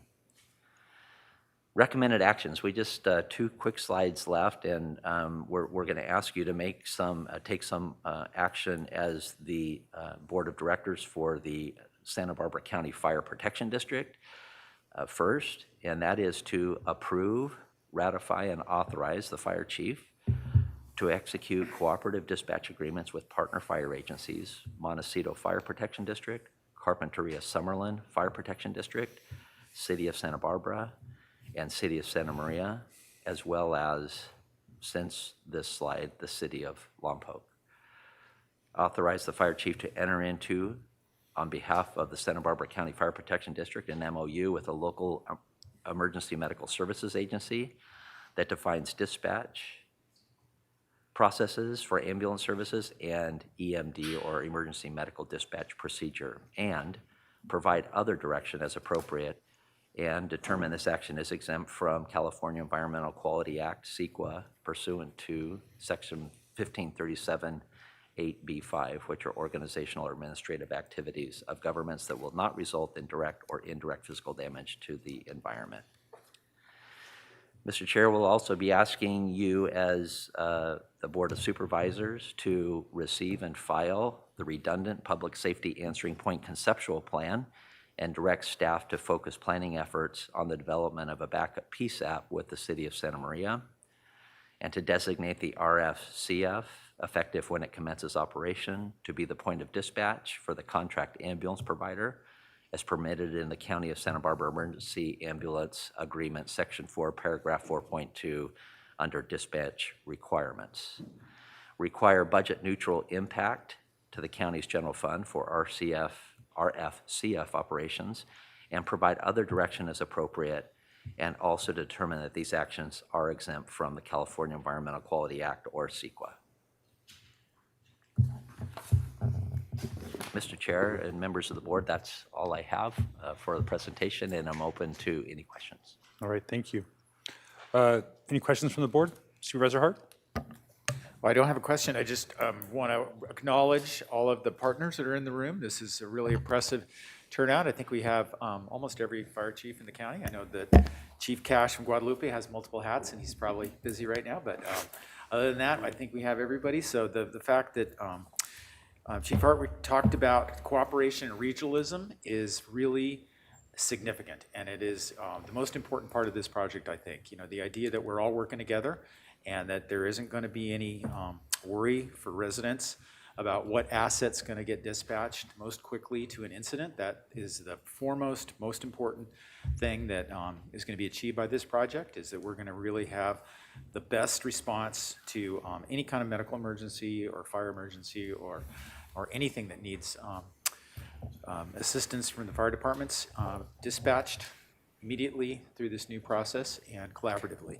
And you know, all of us who've lived here for a long time know exactly how capable and efficient the fire services are working together. Every time we have a wildfire, you know, you folks flex and adapt and bring in the resources that you need, not just here locally, first here locally, but then, you know, around the whole state of California and the rest of the country. And we all have benefited with that. We've seen it time and time again. And this moment, when you're all here to collaborate on this project, is just another example of how well this works. And the public knows it and understands it and appreciates it. And I just want to say thank you. Thank you, Supervisor Hart. Supervisor Lavanio? Thank you, Mr. Chair. So just a question on a couple questions. One's on the construction portion at the EOC. I just want to make sure. We've planned to expand the JIC and the call center anyway, right? I mean, so when we talk about $11.5 million worth of construction, a portion of that was still going to be done, regardless if we continue on with this project or not. Supervisor Lambanino, through the chair, I think I'd defer to the CEO on that. I'm not sure what the plans were at the EOC. We did see this as a great opportunity to partner, but as far as what the plans were, I'd defer to CEO Miyasato. Supervisors, through the chair, yes, one of the findings from our after action reports that we need to expand the JIC. Okay. And then one thing that wasn't touched on, I'm just curious, what effect will this have on response times? Well, we believe it's going to have a net overall positive effect. And I say net overall because currently, as the call is received at the PSAP, it is then transferred to, it is either handled there in the PSAP or transferred to another console within the current PSAP. Okay. After it finds the right fire EMS and rescue service provider. And as you know, we have 6 of those in the county today. We will be moving to 2, and only 2 because Vandenberg, because of their Department of Defense requirements, will not allow them to join.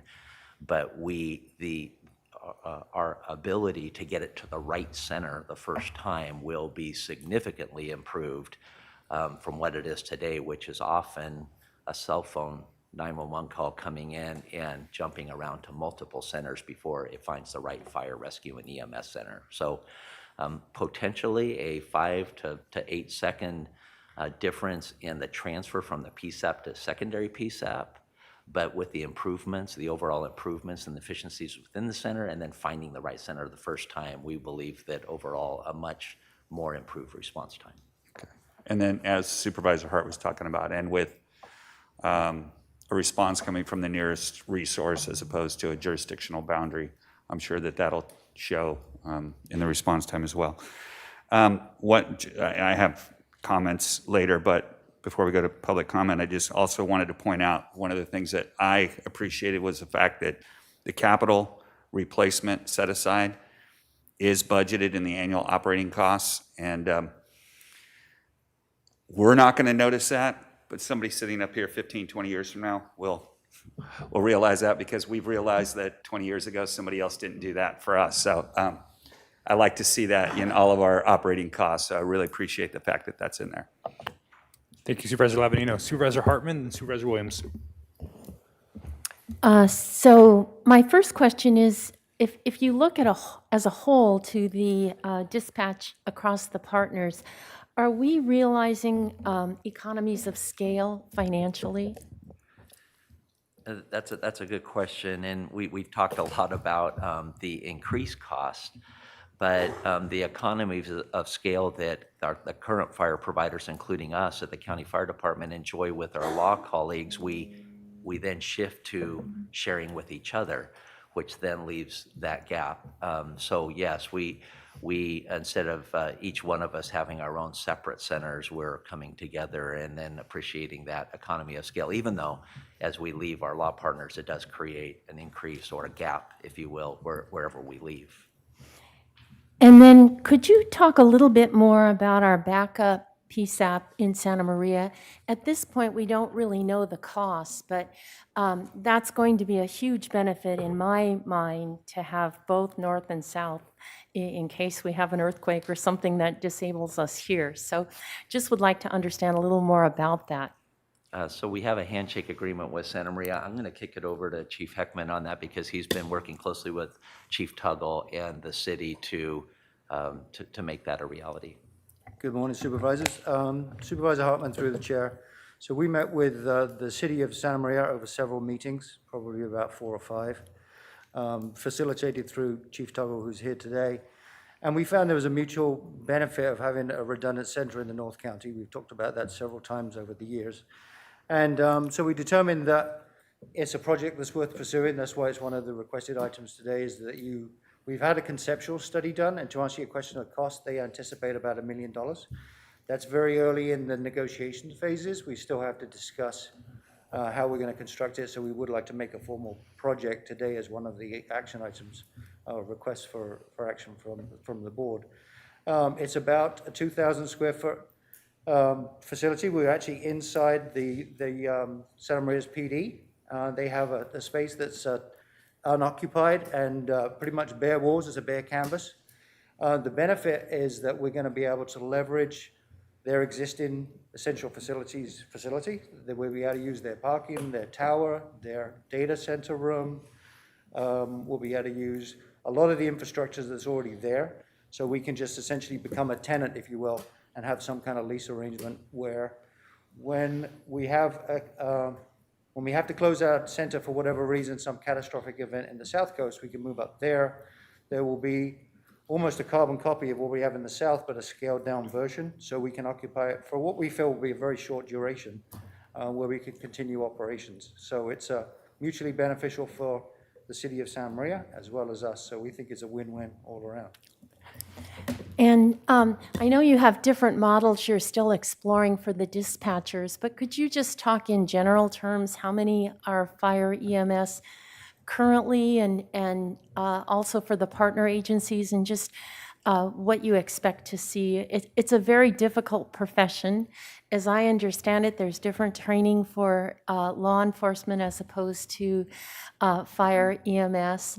And so I would just like to understand how this is going to change the dispatch job and recruitment, and how many. That's a great question, Supervisor Hartman, through the chair. It's in many areas, a very common practice to have a secondary PSAP in which the dispatchers and call takers focus on fire, rescue, and EMS as opposed to law and fire, rescue, and EMS. There are plenty of PSAPs in the state that do that, but when it comes to that as a discipline, people choose one or the other based on the discipline. From post-dispatch, EMD instructions, post-dispatch and pre-arrival instructions, even the support of field units, fire and rescue units, as opposed to law enforcement, often very different in their needs and disciplines. We're gonna, and are working with our consultant, Dave Festerling, to create within the county infrastructure a very competitive and attractive schedule, as well as work environment. And so we do believe it's possible, as we put it out, that there will be existing dispatchers that might want to do fire, rescue, and EMS, and many, of course, chose the law dispatching profession and would stay there. But once we get the approval, I think and believe the start of the recruitment and working with HR, closely with HR to develop this position and schedule will commence in earnest. And let's see, we have a letter from the sheriff asking us to consider separating EMS from fire. Could you comment on that? Yes, and the sheriff has maintained that for as long as I've been working with him, is his position. I would tell you specifically because roughly 70%, 7 out of 10 calls that the public dials 911 for our help is related to emergency medical care and EMS, that it really would not make any sense for us to separate those two functions currently together in the existing dispatch center, and as fire moves to the secondary PSAP, bringing that in for a myriad of reasons, but primarily the ability for us to communicate directly. Currently, we're on 2 different frequencies. We're using 2 different CADs. We are in the same center, but improving that, and also the EMD capability, working closely through an MOU with a local EMS agency to, I would say, better incorporate some of their needs into the medical control aspect of the local EMS agency and the county responsibility. One of the things that's always interested me about this is that we may, through this, have a more appropriate response by highly trained dispatchers being able to figure out really what is needed on the ground, and not have to send every resource to every call, but instead target it. And could you comment on that?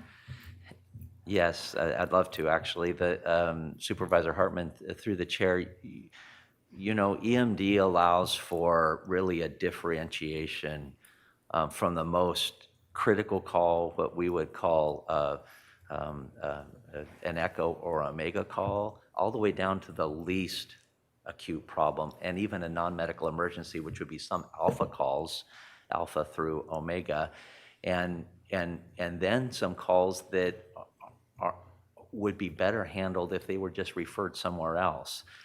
That takes a lot of time and effort. It's a complicated process. It's through the accrediting body for EMD so that we can make sure we're getting reliably the right care.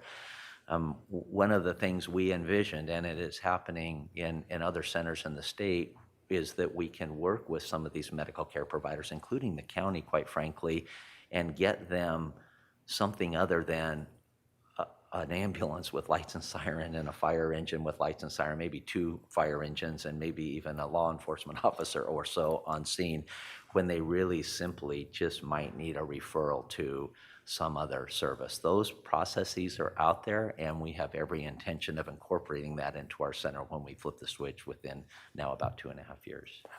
So I just want to underscore, I think that is very important, especially to me. I think that does it for the moment. I just wanted to echo what Supervisor Lavanino said about incorporating costs. If you go to our current dispatch, the equipment is really old, and to be planning ahead how to maintain state-of-the-art equipment is absolutely critical. Thank you, Supervisor Hartman. Supervisor Williams. Well, I had a real reminder of what's at stake this morning in my email box from a constituent who, whose child had a hard time breathing and had called 911, and the call got dropped because of a transfer. And to me, that's what this is really about. That was a flaw in essentially a bordered dispatch. That transfer was probably in an ideal system unnecessary because if we had borderless dispatch, we'd just send out the closest available resource. And fortunately, the kid is okay, but it underscores really what's at stake. To me, this is much bigger than a turf battle, right? This is about how we can get there with the closest available resource as rapidly as possible, appropriate for the scale of the emergency. And I really want to thank the chiefs and the union for both highlighting this issue for many years. And before that, Chief McElroy and Dr. Angelo Salvucci for, kind of lifting the veil on the very scandalous flaws in the system, whether it is that in this dispatch system or in cell receptor problems and all the associated issues with that. And so I think this will have concrete, real benefit to the people of Santa Barbara County. Thank you, Supervisor Williams. And before we go to public comment, we're going to go ahead and hear from the sheriff, who's asked for an opportunity to speak on this item. Sheriff Brown. Thank you, Chair Nelson and members of the board. This morning, I want to provide a different view than the presentation that you have just heard. I want to preface my remarks with the fact that I hold our brothers and sisters in the fire service in the highest regard. I consider County Fire Chief Mark Hartwig a personal friend, as well as a valued and respected public safety colleague. But sometimes friends and colleagues disagree, and this is one of those times. It is important for them, for you, and for the members of the public to hear the reasons for our opposition to separating the county's emergency dispatch functions. The Sheriff's Office strongly opposes the splitting of 911 dispatch services by creating a regional fire dispatch center, to which 911 calls would have to be transferred. All 911 calls related to fire and medical emergencies would have to be transferred. Since today is likely the last off-ramp available to you as the county's chief law enforcement officer and sheriff, I ask you to reconsider doing so. There are some very compelling reasons against the separation of our county's 911 dispatch functions. Please stay with me as I explain these. The first is our proven history. As you know, the women and men assigned to our current multidisciplinary public safety dispatch center have proven themselves time and time again in handling day-to-day as well as major critical incidents. Over the past 44 years, the current Public Safety Dispatch Center has handled multiple brush fires and other disastrous incidents, including the recent Alisol fire, the Thomas fire and related debris flow, the Refugio oil spill, the Isla Vista mass murders, and the Deltopia civil disturbance incident. All of these occurrences required coordinated dispatching, communications, and status management between each of our public safety disciplines: law enforcement, fire services, and emergency medical services. Time and again, having dispatchers for all three disciplines in the same room and able to communicate with each other directly, face to face, and in real time proved to be beneficial and proved to be life-saving. Having a consolidated dispatch center was a key ingredient to the exemplary handling of these calamitous events. History has proven there is no need for separate dispatch services given the extraordinary skills, talents, and track record of our current dispatch staff. The second reason is that consolidated dispatch means substantial cost savings to taxpayers. One of the most compelling reasons for multidisciplinary dispatch consolidation is cost savings. Significant capital funding will be necessary for the construction and equipping of a secondary regional fire dispatch center, and significantly increased and ongoing annual costs to operate 2 separate county centers and 3 city-based PSAPs will be a byproduct of such a center. These expenses will place a significant burden on the counties and the cities' limited public safety budgets during uncertain and volatile economic times. Rather than create efficiencies, the move duplicates services and it increases costs unnecessarily. Under the proposed plan, the minimum costs to create a regional fire dispatch center are as follows. For the construction and equipping of the center, an $11 million capital cost. For the ongoing annual expenses, costs to the County of Santa Barbara, just for the operation of the center, $1,136,000. To the City of Santa Barbara, $756,000. To the City of Santa Maria, $713,000. To the City of Lompoc, $316,000. To the Carpinteria Summerlin Fire District, $168,000. To the Montecito Fire Department, $113,000. To the City of Guadalupe, $77,000. That's a total of $3,279,699 estimated in additional annual expenses for those jurisdictions. In addition to that, there is this gap that has been mentioned that is estimated at 1.5 million, but it's not certain that that's the exact amount that will have to be provided to make the general fund and the sheriff's dispatch center whole. Most of the cities within the county have passed additional sales taxes to at least partially fund public safety needs. The county has no such prospect for revenue enhancement in the near future, and thus has been placed in a financially disadvantageous position. Now is simply not the time to commit to the spending of millions of dollars in capital and ongoing expenses that are not necessary. The Delta Works report submitted to Santa Barbara County identified a 25% increase in collective staffing if the current dispatch operation is separated. In contrast, a report by the same company for Chittenden County, Vermont, identified a 15% decrease in staff that were required to consolidate a dispatch center. Another major consideration is that our dispatch center is already competing for qualified staff with 5 other dispatch centers within Santa Barbara County alone. Thus, approval of the Regional Fire Center will add yet another center competing for both call takers and dispatchers. A third reason is that closest resource dispatching does not require regional fire dispatch. Borderless dispatching has been mentioned as a primary reason for dispatch separation. It was just mentioned by Supervisor Williams. That is a myth.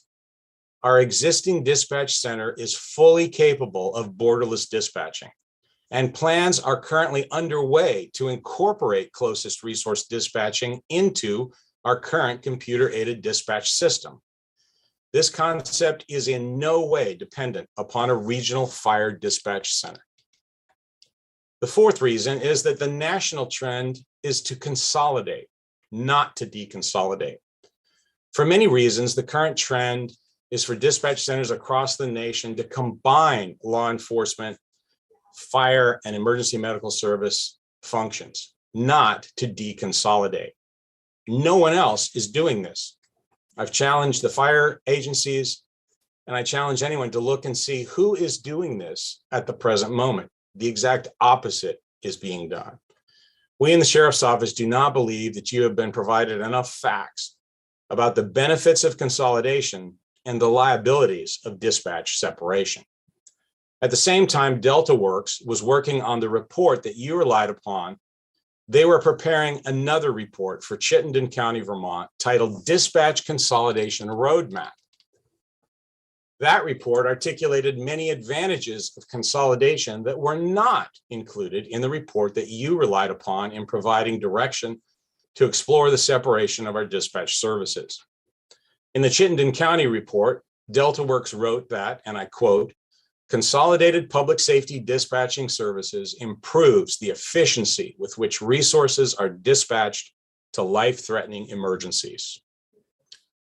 That report also indicated that emergency call times could be cut by up to 71 seconds based on a survey of 16,000 calls, if consolidation occurred.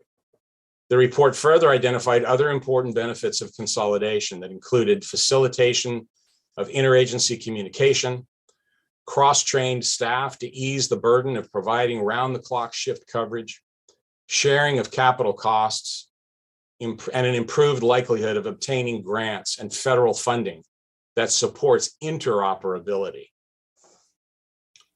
A fifth reason to not separate is that there will be life-threatening delays when seconds count. Now, despite our great respect for our colleagues in the fire service, we strongly disagree with the notion that separation will provide a better level of public safety service for members of the public and that it will decrease response times. In reality, the exact opposite is true.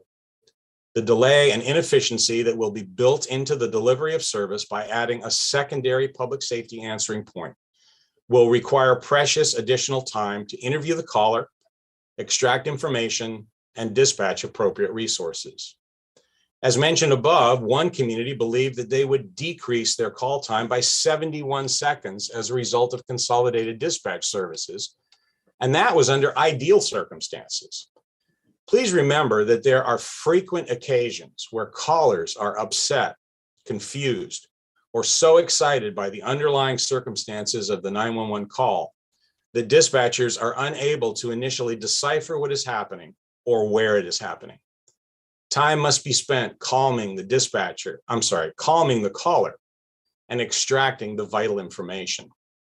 Transferring such callers to another dispatch center, sometimes twice if the California Highway Patrol Dispatch Center is initially called, will further increase their anxiety and extend the amount of time it takes to determine and dispatch the appropriate emergency resources, in some cases by several minutes. The county's current dispatch center's average time from when a 911 call is picked up to when it is placed in the dispatcher queue is 38 seconds, 90% of the time. Currently, fire and EMS calls are generally dispatched within 60 seconds. It will take roughly another 58 seconds for a transfer call to be answered by the proposed regional fire center from the time a caller dialed 911. This is calculated as it takes, on average, 10 seconds to answer the call, plus 38 seconds to obtain the correct address and the nature of the problem, and another 10 seconds for the next center to answer the transferred call. Thus, it will take approximately twice as long, 118 seconds, to dispatch the services to the emergency under the regional fire dispatch model. Such delays in dispatching emergency resources are especially troublesome given the stellar record of cardiac arrest survival rates in our county. The 2020 County of Santa Barbara EMS Agency Year in Review document lists the cardiac arrest survival rates for our county as outperforming the national average over the past 3 years by an average of 7% each year. Do we really want to build a system that will inevitably impact such achievements negatively, thereby diminishing public safety? A sixth reason, or a sixth consideration, rather, is that I would like you, as mentioned by Supervisor Hartman, to consider separating only fire dispatch and not emergency medical services. If, despite our grave concerns, the board still wishes to move forward with dispatch separation, I ask you to consider that. The reason is that it would still allow us to complete timely and uninterrupted emergency medical dispatching at the county's primary public safety answering point without transferring the call. It would not increase the amount of call time before emergency medical dispatching is initiated and emergency medical services are dispatched. It provides for no delays or premature call transfers in the dispatching of multidisciplinary calls, such as traffic accidents, assaults with injuries, shootings and stabbings, etc. This model has been used successfully in our adjacent county of San Luis Obispo for over 30 years. Lastly, I'd like you to consider that the studies are really not yet complete. It's important to note that the KPMG cost analysis report that is referenced in the fire presentation is a draft. It was only recently released, and it is clearly marked confidential draft for internal discussion purposes only. My staff have already identified several significant errors in the draft report, which we will work to reconcile with KPMG after a validation session with them, which has yet to be scheduled. It would be premature to move forward when the full financial impact to the sheriff's dispatch budget, the county's general fund, and to county fire and the participating agencies and fire districts are not yet known. In conclusion, let me say this. When compared with the siloed services that existed prior to its creation in the late 1970s, Santa Barbara County's current Consolidated Public Safety Dispatch Center represents a significant modernization of our county's ability to efficiently and effectively provide critical emergency services to the people of Santa Barbara County. We feel separating sheriff, fire, and EMS dispatching would be a step backward.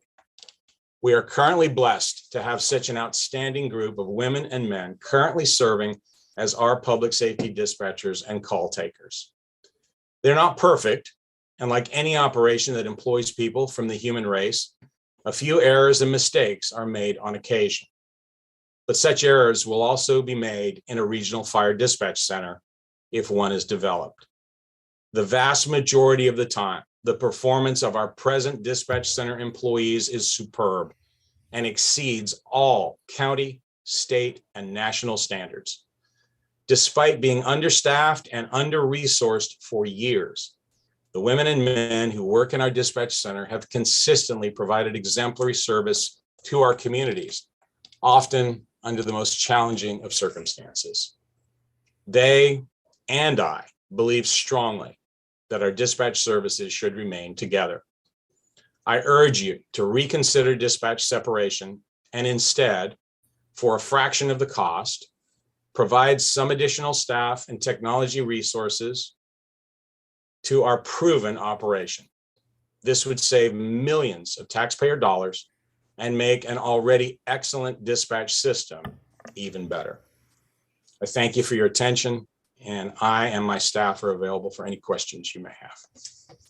Thank you, Sheriff Brown. Go to Supervisor Lavanino, and then I have a question. Supervisor Lavanino. Thank you, Mr. Chair.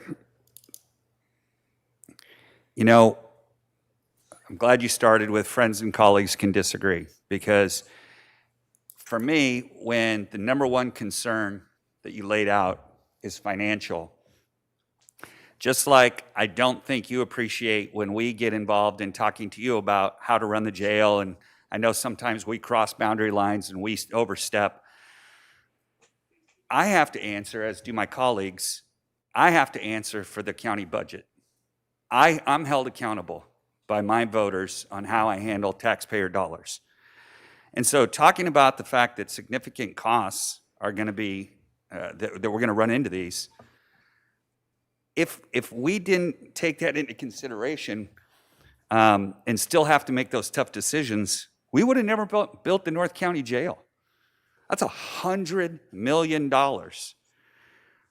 We just decided to spend another $24 million rehabbing a very small portion of the South County Jail. So when we talk about, the financial impact here, I mean, I want to take that completely off the table. That's something we have to deal with, and maybe in the future I'm going to come back and say, well, we always go back and look at how we could have done something better, but I just want to take the finances off the top. The other thing is, when you listed out all those, another thing I wanted to state was, when you brought up, quote, life-threatening delays, that carries with it a lot of weight. And I'm sure you know that, and that's why you use those terms. But I'm looking around this room, and there are a lot of public safety professionals in this room that I believe that if they had that same belief that you do, they wouldn't have their name inked on this contract, on this MOU. So I think change is good. I don't think this is an indictment at all on our call takers and dispatchers. I think this is a benefit for them. And I think this, actually, when we talk about decisions that this board makes, I want to go back to 2012. And I want to thank my colleagues that were on in 2012, along with me, that voted for the property transfer tax, that allowed the fire department and the fire district to set long-term priorities that allow us to have more strategic business decisions. This isn't coming out of the general fund. This is coming out of fire district money. And I think this vindicates that decision back then, that you know best how to run your department. I think the sheriff knows best how to run his department. And I see this as a benefit. And I mean, Sheriff Brown, I know you believe strongly, and you definitely have a passion to defend your, the historic mission that you've had. But I just see this as a different way. And I guess I just take it personal sometimes when we disagree and then we bring it back as, that this is going to destroy our budget or the costs are going to kill us, when we've had to make huge investments in the sheriff's department that have really hindered a lot of other departments, but we made those decisions, even though sometimes they weren't publicly popular. We knew what the right thing to do was, and we went ahead and made those decisions. So, I support this, and I'm sorry if there was other public comment. I just felt the need to speak. Thank you, Supervisor Lavigno. And I just had some questions, or at least maybe some comments, and maybe a question for the sheriff. I think, Sheriff, you make a compelling argument for consolidation. But the question is, where are we consolidating it at? I think that's the point here, where in this room today, we have many different fire chiefs. We're going to consolidate fire across the board. I'm absolutely interested in the board's response for law enforcement and the consolidation of that. I don't know if the sheriff would be willing to give up that authority to maybe some kind of regional law enforcement dispatch, and then maybe a future marriage in there. I'm very interested in regionalization and consolidation, and I don't know if you have any comments on that, Sheriff, or if you'd like to maybe offer up, your dispatch in the future to be consolidated with other law enforcement and maybe in a general, some kind of mutual group across the board. I don't think that's something that you're interested in doing, but I'd be interested to hear if that's something that you would do in the efforts for consolidation. Chair Nelson, I would never say to you that I wouldn't consider it under any circumstances, but the reality is consolidation of law enforcement services, particularly in a county like ours, where we are spread out so much, there's not even the same argument to be made, frankly, for consolidating fire resources, because we typically do not have as much of a need to respond to each other. And when we do, we have a mechanism that allows us to get there pretty quickly. There's some exceptions to that, but there are also some liabilities and some challenges to regionalization, particularly from the point of staffing, from the point of recruitment, retention, and so forth. A lot of struggles that occur in that area as well. Again, I wouldn't say that I'm completely opposed to it, but I don't think that it has the same sense of urgency for myself or for the police chiefs that this obviously has had with fire chiefs in our community. But I think that really the reason for this is really, it doesn't take into consideration the fact that by law, there's a primary public safety answering point. And no matter what we do with a regional system, we'd have to transfer a caller, someone who's calling for arguably the most important call that they've ever made on a telephone. And we would have to transfer that in every circumstance where it's a fire or emergency medical base to a different center. The potential is there for the technological problems that Supervisor Williams brought up about a call that I'm not familiar with the details about, apparently from out of the area or from another dispatch center, I don't know. But that is always a possibility that could happen. But again, I ask you to just take a look at if this is really the reason to do it. There's a great idea and there's a real reason, compelling reason to do that in our county. Why aren't other similarly sized counties doing this?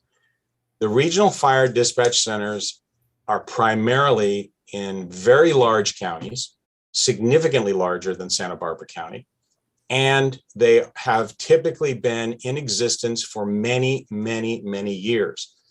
And all of our chiefs that have come in from out of the county have worked in systems like that. That's all they've been used to. But the reality is our county, the size of our county lends itself to a dispatch function, a combined multidisciplinary dispatch function that works and that has resulted in life-saving responses. I've told this before, but I'll say it again. In the Isla Vista mass murders, if we had not had our dispatchers in the same room with each other from the different disciplines and able to get ambulances moved in to pick up that young lady that was shot along with two others that were so sadly killed in front of that sorority, there's no question in my mind that that woman would not have survived. We were able to, by literally shouting across the dispatch center, get the message to the EMS dispatcher to tell the ambulance to move in at that point, that deputies were on scene and had secured the scene. It wasn't a phone call. It wasn't a ring down line. It was an instantaneous message that was sent. And I believe that that woman is alive today because of the system that we have now. Great. Thank you, Sheriff Brown. Yeah, so, I think some of the comments, I'm going to go to Supervisor Hart. He's got a comment, then I'll go to you, Supervisor Williams. And I want to follow up on I think my this questions. is really important to address. I will let you address it. The sheriff keeps on citing the Isla Vista massacre. Supervisor Williams, respectfully, I will absolutely let you rebut that and bring it up. I think it's appropriate for you to. I support you in that. I do. I just really want to do this in somewhat of an order, if you wouldn't mind let me. Great. So I think, Sheriff, I respectful of where you're coming from. I think, even the point where you made where we're heading towards borderless response and having the software within your dispatch to do that, why did it take so long? I think that's one of the reasons why where we're at today is that, we've had that opportunity for years and years and years, but we're not there yet. And I think it's been said by my colleagues, but nobody cares about the color of their fire truck when they're in crisis. And I also don't think they care what sheriff or police vehicle shows up to their house in a crisis as well. I think we do regionalization well in this county. We have it only within your own department. I mean, you are the police service, sheriff services for many of our cities, Goleta, even a big city like Goleta, Buellton, Solvang, and we have that same thing going on with fire here. I think that this is a logical conclusion. I think there was a void and a vacuum, and I think there was a need for consolidation and relationships to be built, and I think that's why we're seeing fire step to the plate, and I think that's why we are here today. With that, Supervisor Hart. Well, I think that Chair Nelson and Supervisor Lavanino have it exactly right. I think that there have been opportunities to do things differently, to collaborate, and those opportunities weren't taken by the Sheriff's Department, and they were taken by the fire agencies. And that's why every single fire chief is here today in this room in solidarity with this plan. People whose profession is to be the fastest people to an incident, to protect people, are here in the room, united, regionally, across the entire county, saying this is the right thing to do. And I gotta say, I was hesitating, trying to stop myself, but it is not ironic, it is too often the case that we hear from Sheriff Brown about cost savings that are available when things are threatening his budget. But we are, later in the day, we're going to have the general fund quarterly report that will demonstrate that once again, the Sheriff's Department is $1.2 million over budget with overtime. Thank you, Supervisor Hart, and thank you, Supervisor Williams, for waiting on this, but please. Well, I think it's really important to address this issue. I highly praise the response of the Sheriff's Department to the Isla Vista massacre. I was your state legislator at the time, and highly praise the response of the fire service and our EMS service at that event. But it is also quintessentially an example of an event and a flawed 911 system. It has been admitted on tape by the head of Cal OES at the time that all of the dispatch calls for Isla Vista are at the Stork Tower cell receptor. And the Stork Tower cell receptor at the time were all routed to CHP in Ventura as the primary call. And so, this is another example of that we have to be urgent about improving the system. That we can have events where the men and women that are fighting on our behalf in those events are doing it with all the passion and love that they bring, and yet the system that they are trying to support is flawed. It is our job to look at those flaws in the system, and it is the fire service that brought that flaw and has brought this flaw. I'm too old to I'm not old enough to be good at patronizing, folks who have more experience than me. But I also know that you don't pick between your public safety personnel, right? I don't pick between our deputy sheriffs and our firefighters. That's why now, almost 4 years ago, I said to the sheriff when he first brought objections for this, I'm just for borderless dispatch, right? That's what I'm for. I'm for borderless dispatch and closest available resource. If you can do it, then I'm for you. And the sheriff has had 4 years at least to do that, to respond to our desire to move in that direction. And, you know, I hope he's still working that way because I don't think it's too late to improve the system. But I got 7 agencies here ready to consolidate right now, willing to go to borderless dispatch right now. And I'm not going to pass that up. Thank you, Supervisor Williams. Supervisor Hartman, and then I'd like to actually get to general public comment. We have a few waiting. First of all, I would like to hear from Chief Hartwig how he responds to what he heard from Sheriff Brown. And I'm particularly interested and hope you will address, Chief, the PSAP to the secondary PSAP and the timing. Thank you, Supervisor Hartman, and through the chair. So the only delay that occurs is the delay that it takes to transfer that call to the secondary PSAP. We estimate that to be about 8 seconds. The sheriff is talking about 58 seconds. 58 seconds and the things that are included in that 58 seconds are going to have to happen anywhere.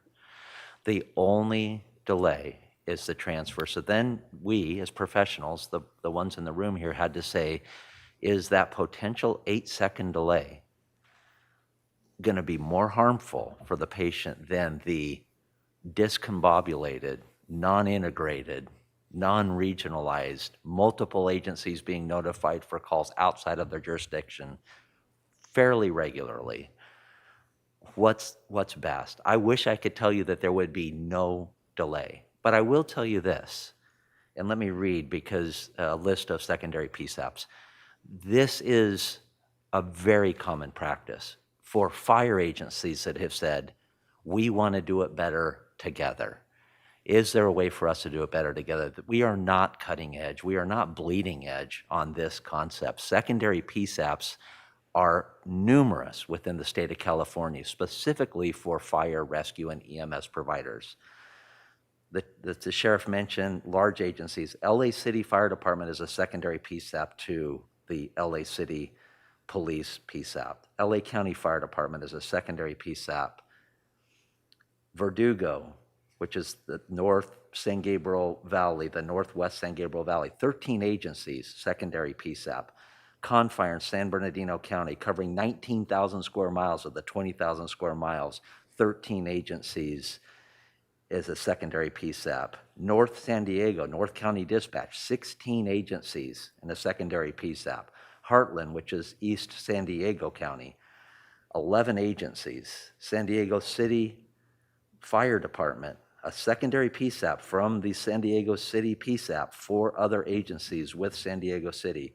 Ventura County Fire, of course, you're well aware of, 4 agencies. Kern County Fire, separate, secondary PSAP. Phoenix Fire Department, a secondary PSAP with 26 agencies. My own experience is that large, progressive, professional departments, the city of Rancho Cucamonga, the cities of Chino Hills and Chino, the cities of San Bernardino, said, am I better serving my community by staying with my law partner, as good as that might be, or am I better joining my fire, rescue, and EMS partners and pooling our resources?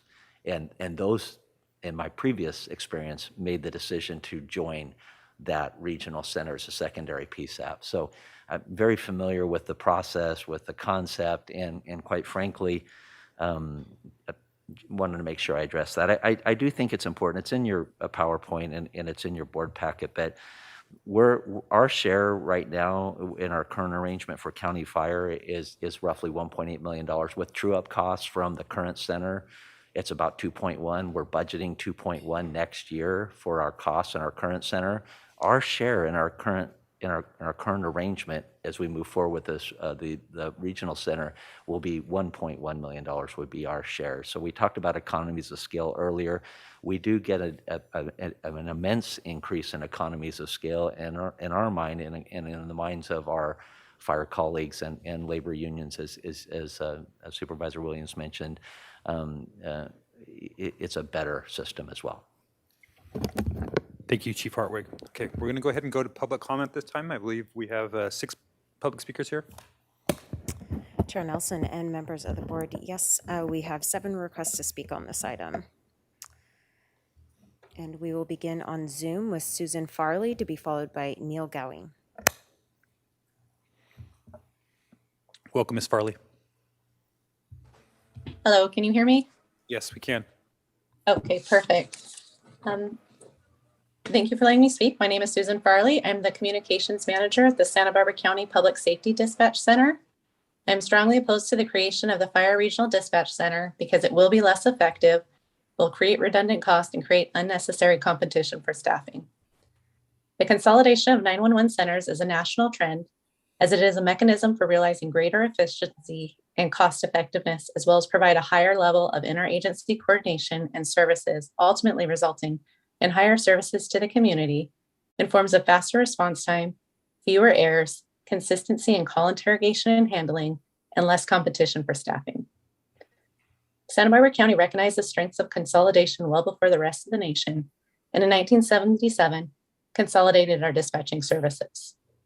Our center provides dispatching services for the Santa Barbara Sheriff's Office, Santa Barbara County Fire Department, and AMR. Our current center dispatches ambulances countywide, except for in Vandenberg Space Force Base. We provide emergency medical dispatching for all medical calls in the unincorporated areas of the county, the cities of Carpinteria, Goleta, Buellton, Solvang, and all areas owned by the University of California. Additionally, we provide EMD for critical calls, including choking, childbirth, and CPR for the cities of Santa Maria and Lompoc. Since our existing center provides ambulance services countywide, we can easily incorporate all the city fire departments and special districts into our dispatch center structure. Currently, for medical calls, the ambulance and fire equipment are dispatched on 2 separate radio frequencies. Since our center is already sending an ambulance on medical calls in the county, we can redesign how we work and rebalance our resources so that the fire and medics are dispatched simultaneously on the same frequency. This will allow the second existing dispatcher to be utilized for more involved incidents such as vegetation fires and rescues.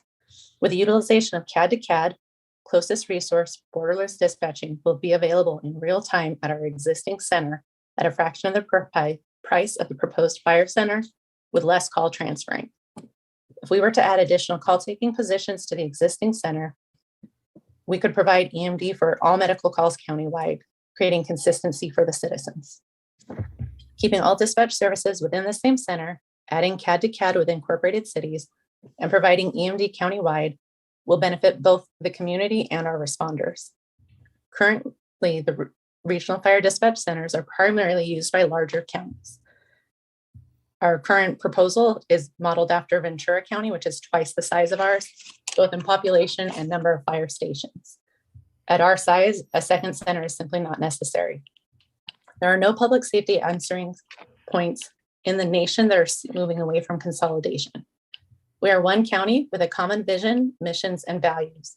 Remaining as one consolidated county dispatch center will benefit the community, county employees, and county agencies. Thank you. Thank you, Ms. Farley, and thank you for your service to our community.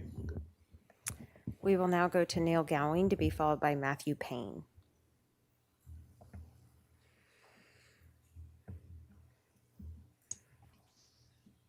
Good morning, Chair Nelson and members of the board. Can you guys hear me? We can. Okay, my name is Neil Gowing. I'm the president of the Santa Barbara County Deputy Sheriff's Association.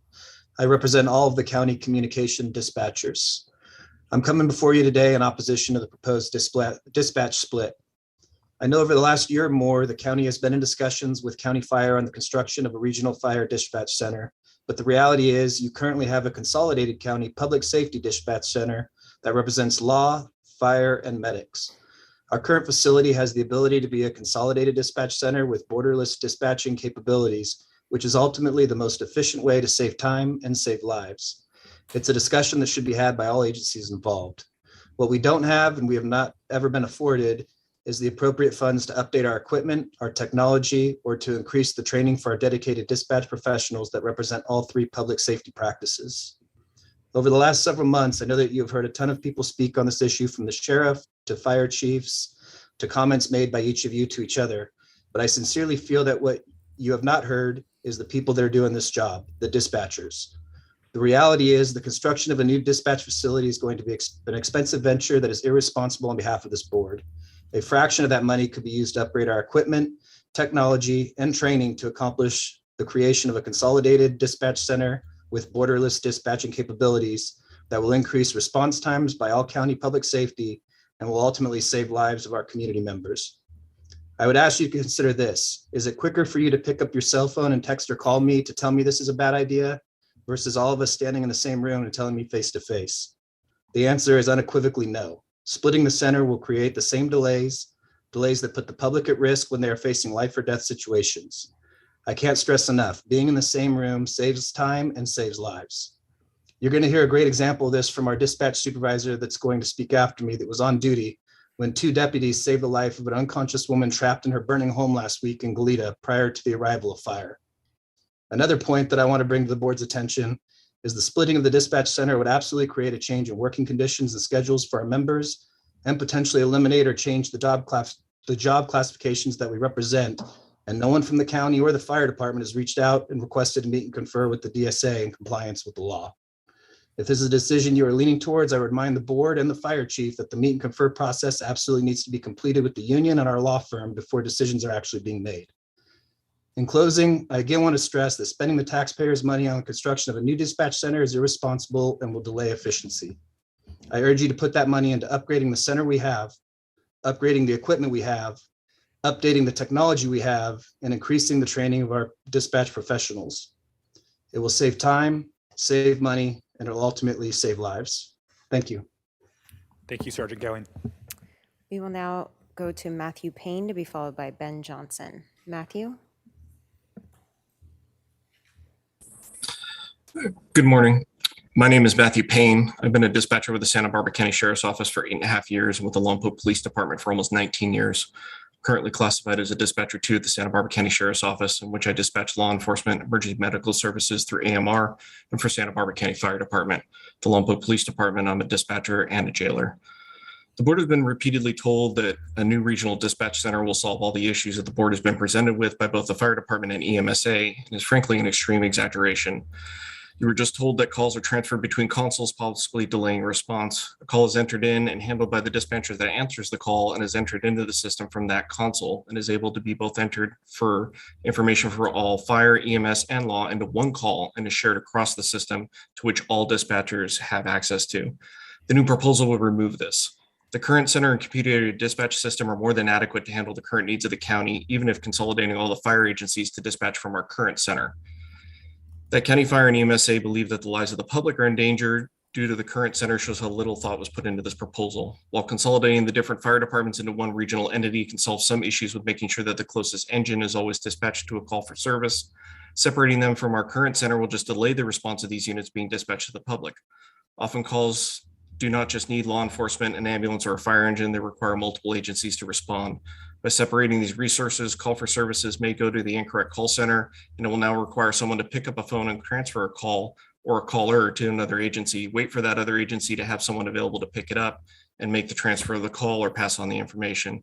Depending on the call volume that either agency is currently experiencing, that could add as little as 15 to 20 seconds to getting the needed resources dispatched, to up to over a minute for a dispatcher that becomes available to answer that ring down line because there is no one to answer that call. Working in the Lompoc Police Department, I've experienced both ends of working in active shooter, structure fire, and vegetation fire responses while waiting for someone on the other end to be able to pick up that ring down line to answer my request for resources. County Fire appears to have a misconception of what a dispatch center needs and requires to operate efficiently.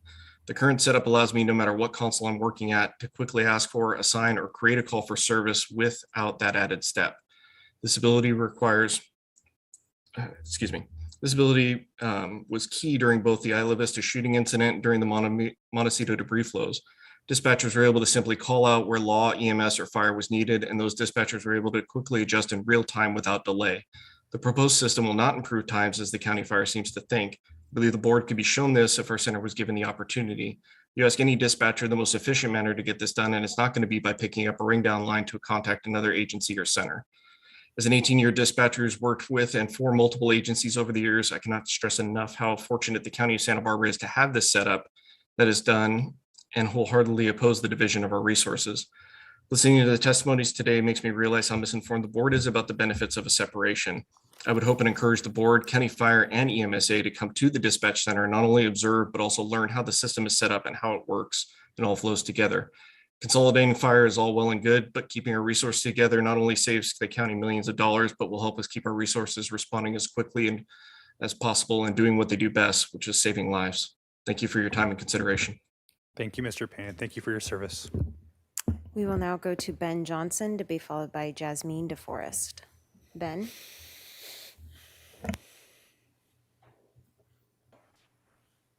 Good morning. Can you hear me? You can. All right. Welcome, Mr. Good Johnson. morning. My name is Ben Johnson. I am a dispatch supervisor with the County Emergency Communications Center. I've been employed there for over 20 years, the last 6 as a floor supervisor. I want to bring to your attention a great and perfect example of why being together is the best course of action. As my colleague, Sergeant Gowing, has already alluded to, we had a residential fire just last week in Old Town Goleta. I was the fire dispatcher at the time. I took one of the first calls.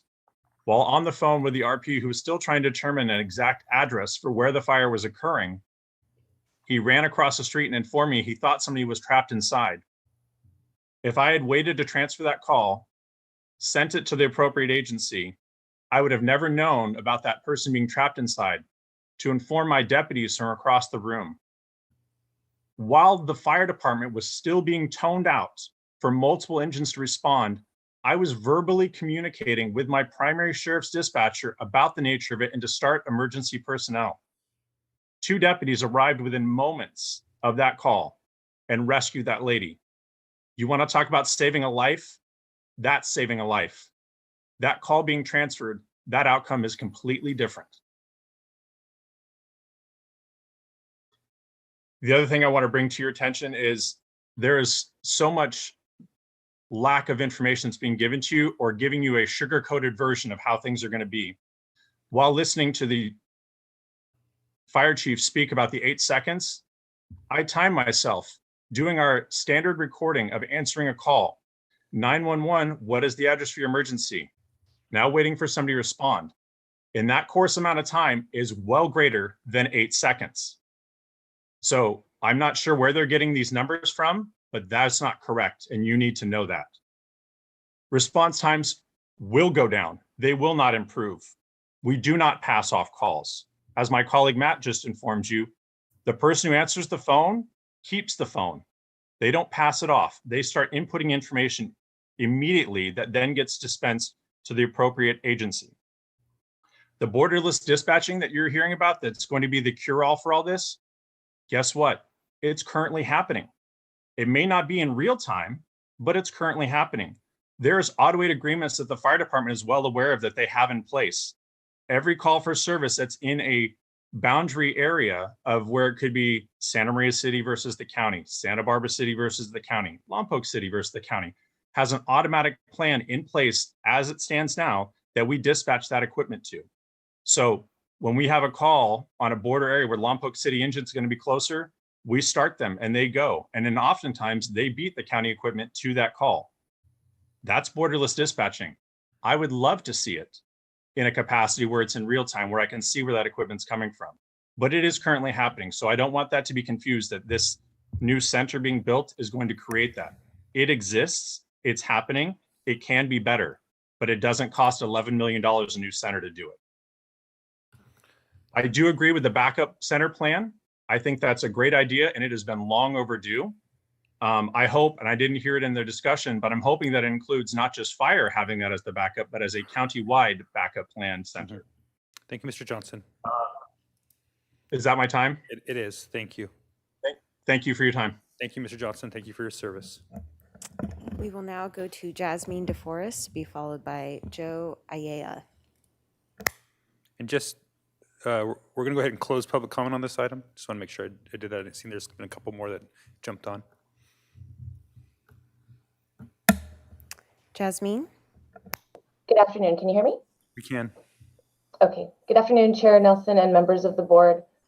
My name is Jasmine DeForest. I've been a dispatcher with the Santa Barbara County Sheriff's Office for 18 years. I'm currently the dispatch training supervisor and I serve as the first vice president of the Santa Barbara County Deputy Sheriff's Association. Over the past several years, I've listened to and attended numerous meetings, read multiple news articles, and engaged in countless conversations in regard to the proposed dispatch split. It's been disheartening to say the least to hear our center and our dispatchers being painted as inadequate by the fire department due to circumstances beyond our control and misinformation. Tens of thousands of dollars have already been spent just researching a new dispatch center. No additional money or resources from the fire department or EMSA have been spent on updating, outfitting, recruiting, or training our current center and staff. What's also disappointing is that the board has been encouraged on multiple occasions to come to our center, observe the workflow to better understand how we operate. To the best of my knowledge, a simple tour of the facilities was the only engagement by the board. Walking through our center is not watching our dispatchers hard at work and witnessing firsthand the communication that occurs amongst the dispatchers during both routine and critical incidents. The narrative being fed to the board and the public is that lives are constantly in danger because of the current setup of our dispatch center and that the regional center is the magic cure. The reality is that the regional center is a secondary dispatch center. They will only be answering 911 calls that are transferred to them by another dispatch center, and that is going to delay help without a doubt. When your car needs an oil change and tire rotation, you don't go out and buy a brand new car. Putting time, money, and TLC into what you already own is what keeps your car running smoothly, efficiently, and is the financially responsible thing to do. As an 18-year dispatch veteran and first vice president of the DSA, I oppose the split and I encourage County Fire, EMSA, and the Board of Supervisors to put money into the facility and staff we currently have, which will not only save time and money, but ultimately save lives. Thank you. Thank you. And thank you for your service. We will now go to Joe Ayala, to be followed by Augustin Arias.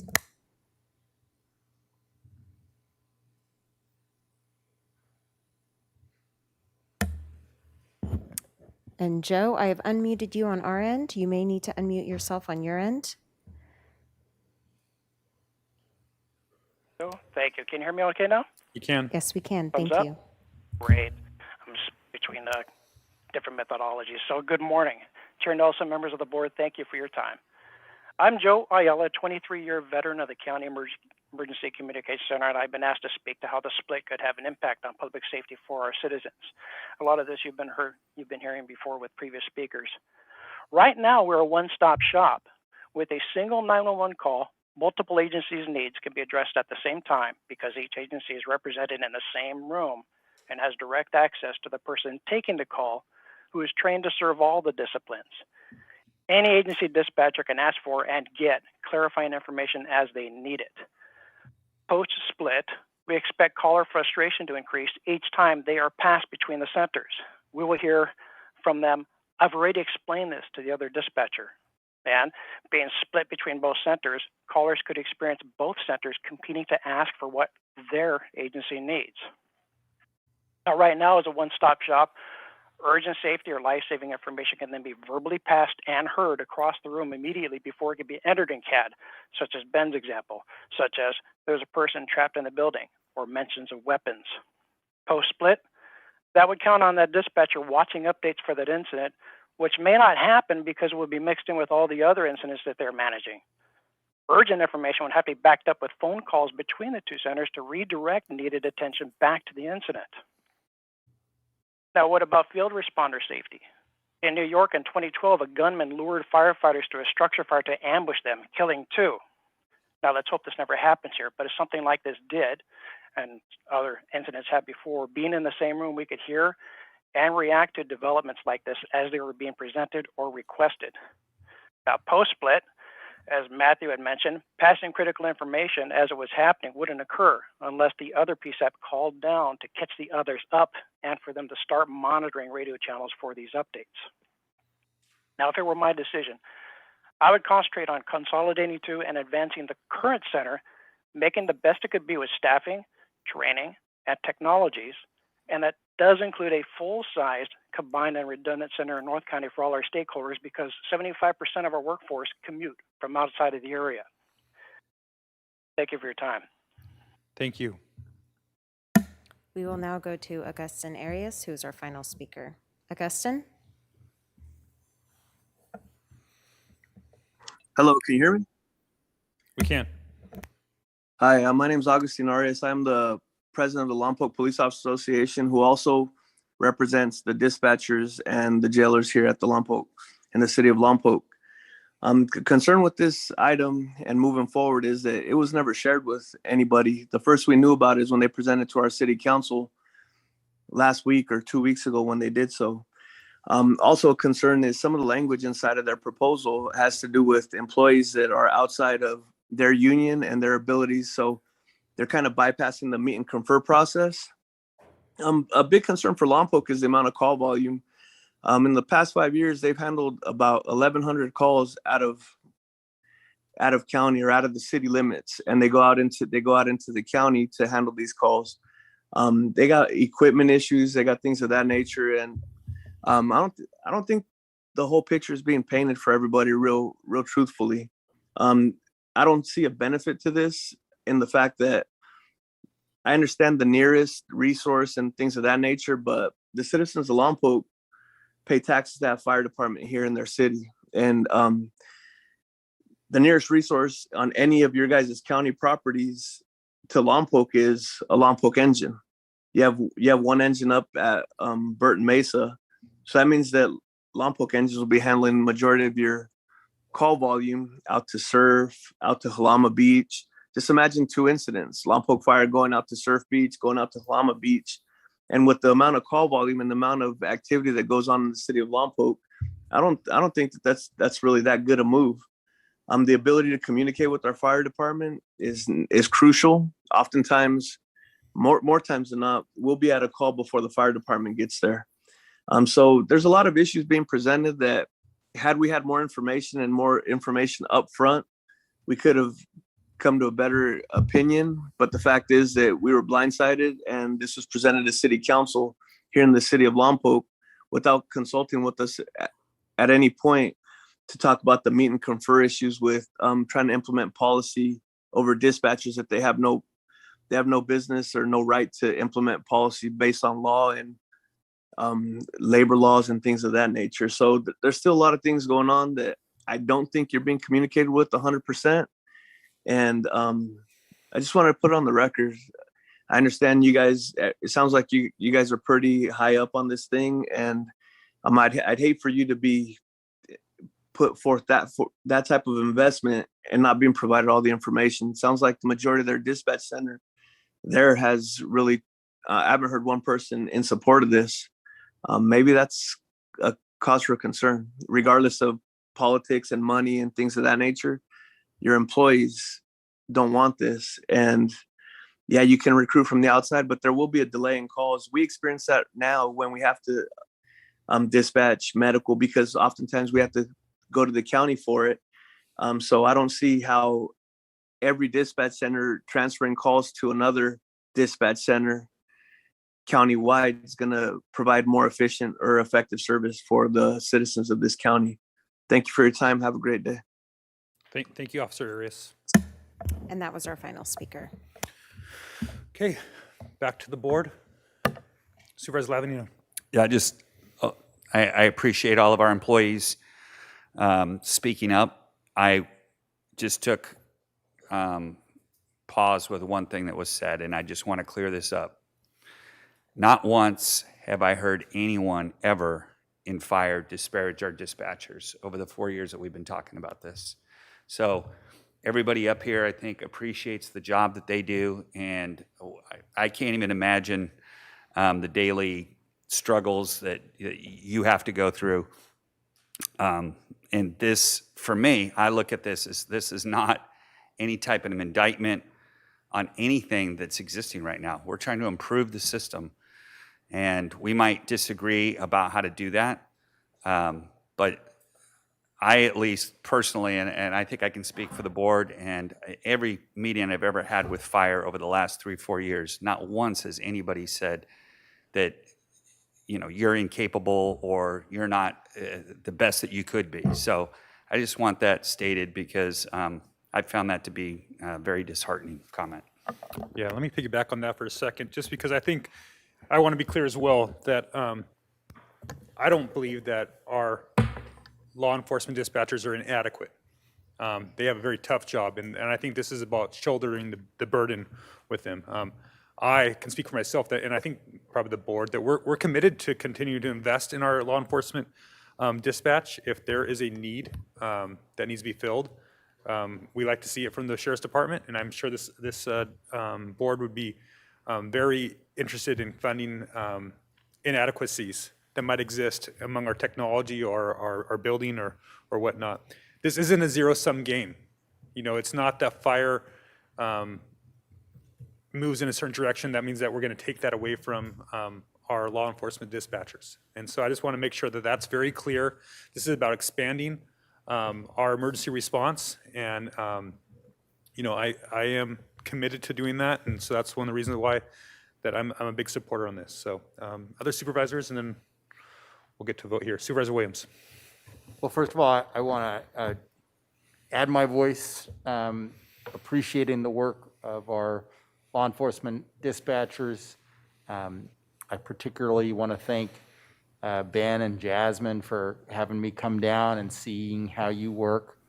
I know it was a couple of years ago. And for the work that you did to try to educate me more about dispatch. It definitely made me more ardent for borderless dispatch and for first resource, but it made me open to a system where public safety would lead that effort. Unfortunately, in the last 4 years, no movement has happened on that. And I just don't believe the public should wait for borderless dispatch any longer. And that's why I'm ready to move forward. I think first available resource, you know, borderless dispatch is has a potential public safety benefit for our citizenry, particularly those in the first district, because we have a bunch of different agencies, right? And we have a bunch of different borders, and sometimes the residents of you know, of parts of the upper east are closer to the county fire station in Mission Canyon than they are to another city resource. And sometimes some of the residents of Mission Canyon are closer to the unit the city unit out in the Riviera than they are. So, you know, examples like that, you know, we need to harness that collective energy, and the time's now to do it. Thank you, Supervisor Williams. Supervisor Hartman. Thank you. Today, what we're talking about really is, do we take a next step to implement a decision that we actually debated and decided some time ago? And the question was, the contention was that county fire could get other departments throughout the county to step up and take part. There was a big question mark. Would they really put money on the table? Would they really be committed? And so today's decision is really focused around that. And people are here and numbers are clear. And so I think it's beyond dispute that this is a partnership across the county among fire departments. And that was the big outstanding question in my mind, and that's been answered today. And I guess I don't really feel like I need to go back to all the issues that we've already talked about several times in the past. So I'm supportive of this. All right. Thank you, Supervisor Hartman. Supervisor Lavanino and then Supervisor Hart. Yeah, one thing I just wanted to add real quick, and I wanted to give a shout out to Rob Heckman as well as former Chiefs Dyer and Peterson too. I remember going down to Ventura 4 years ago, maybe. So it's been a while in the making, but you know, it's been a heavy lift for fire through all of this, and the fact that they've got all these men and women in this room together singing from the same hymn page is pretty shocking. Yep.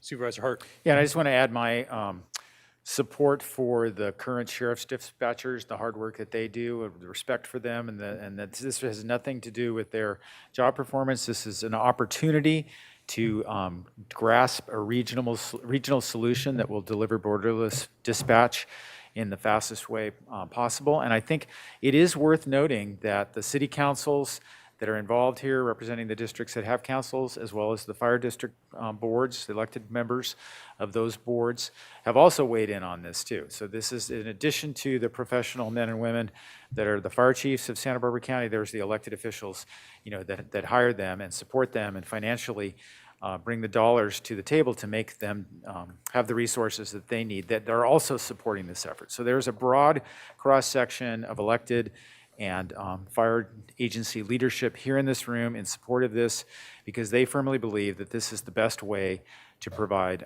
EM&S and fire dispatch to the residents of Santa Barbara County, and I agree with them. All right. Thank you. I'll make a motion. Yeah, please, Supervisor Lavino. All right. As I think we have to break this into a couple. Acting as the Board of Directors for the Santa Barbara County Fire Protection District, I'd like to move recommended actions A through D. Second. All right. So is there going to be multiple motions here? Does that knock this one out? Yeah, then we have to act as the Board of Supervisors, but I would imagine we probably have to do that separately. All right. Yeah. So there's a motion and a second. I just really, last discussion here, comments, is I also want to take the opportunity as the chair to just, again, thank Chief Hartwig and Deputy Chief Heckman. And, I think it is a lot from former Chief Peterson that we're here today. And I wanted to make sure I also echoed that. When he told me he was going to retire, I said, you can't yet because you don't have this done yet. And so it was something that he brought to the table that was really important for me. I also want to thank Deputy Chief and former Acting Chief of Lompoc Fire, Fetterman, for walking me through this and making sure that the constituents in the Lompoc Valley are going to be able to be a partner here. I'm glad to see the Lompoc City Council. Even though they were last in, I think that they're going to be a great partner moving forward. Lompoc is the most isolated city in our county, and definitely this is a big part of making sure that we serve those communities well. So looking forward to this, and so we have a motion and a second. Any further discussion? Seeing none, all in favor signify by saying aye. Aye. Aye. That motion. And then acting as the motion Board of passes Supervisors, I'd like to move A through E. Second. All right. All in favor signify by saying aye. Aye. Aye. That motion passes unanimously. All right. Thank you, everybody, for being here. And Madam Counsel, can you please, we're going to now break for closed session. Can you please read the items for closed session that we have today? Thank you, Mr. Chair. The board will meet in closed session on existing litigation under Government Code Section 54956.9. The cases are County of Santa Barbara versus Purdue Pharma. It's a United States District Court case for the Northern District of Ohio. It's multi-district litigation. In re Purdue Pharma, it's bankruptcy litigation in the Southern District of New York. And in re Mallincroft, also bankruptcy litigation in the District of Delaware. County of Santa Barbara versus Rosser International, it's a Superior Court case in Orange County. We also have anticipated litigation under Government Code Section 54956.9. It's decision whether to initiate civil litigation, 2 cases. And conference with labor negotiators, Government Code Section 54957.6. The employee organizations are the Santa Barbara County Deputy Sheriff's Association, Santa Barbara County Firefighters, SEIU Local 620, and unrepresented employees, managers, and executives. The agency representatives are CEO Mona Miyasato and HR Director Maria Elena de Grovera. And the time estimate is 2 hours, but I'm going to say that maybe we can do it in 1 hour and 45 minutes. Okay, let's so try to shoot. just in case we get done early. Yeah, let's try to shoot for that. I think the next item is just mostly staff. That would be a part of that, but let's shoot for 2:30 to come back from closed session. Thank you.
All right. Okay, welcome back. We are now reconvening the meeting of November 16th, 2021. Will County Council please report out from closed session?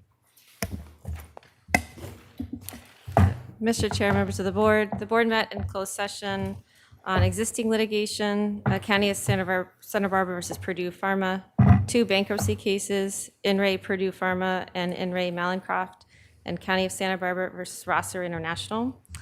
Also, 2 cases of anticipated litigation, deciding to whether initiate civil litigation, and labor negotiations under Government Code Section 54957.6. And the board took 1 reportable action, a decision to initiate litigation. But because we're not ready to file yet, it's too early to disclose the parties or the timing of the litigation. All right. Thank you, Ms. Vimon. The next item is departmental item number 4. Madam Clerk, will you please read that item into the record?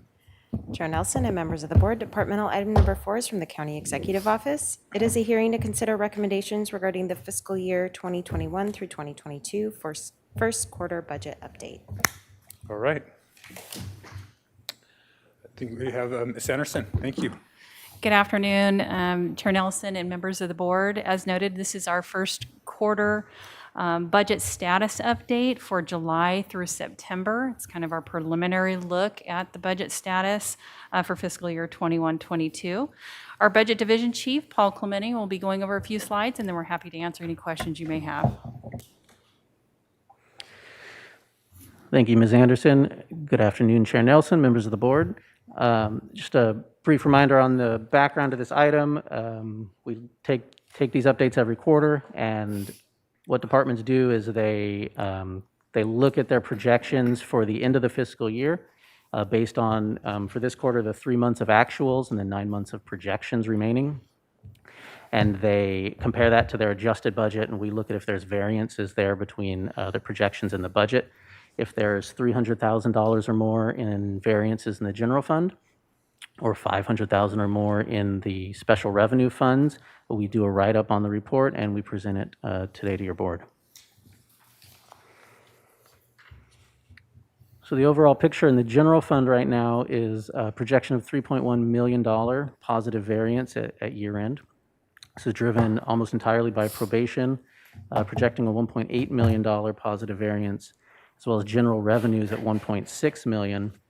The vast majority of the rest of the general fund departments are below reportable thresholds, mostly at or above slightly the budgeted levels. And then on the other end of the spectrum, we've got the Sheriff's Department projecting a negative $1.2 million variance. And we'll discuss these 3 departments on the next slides. So the Sheriff's $1.2 million negative variance is about 0.6% of their total budget. And it's driven mostly by revenue shortfalls. About $560,000 is a loss due to the state recouping what they say was overpayments made during the 2021 fiscal year for state inmates that stayed at the county jail during COVID. The state was paying a daily rate for those inmates that couldn't be transferred to the state prisons.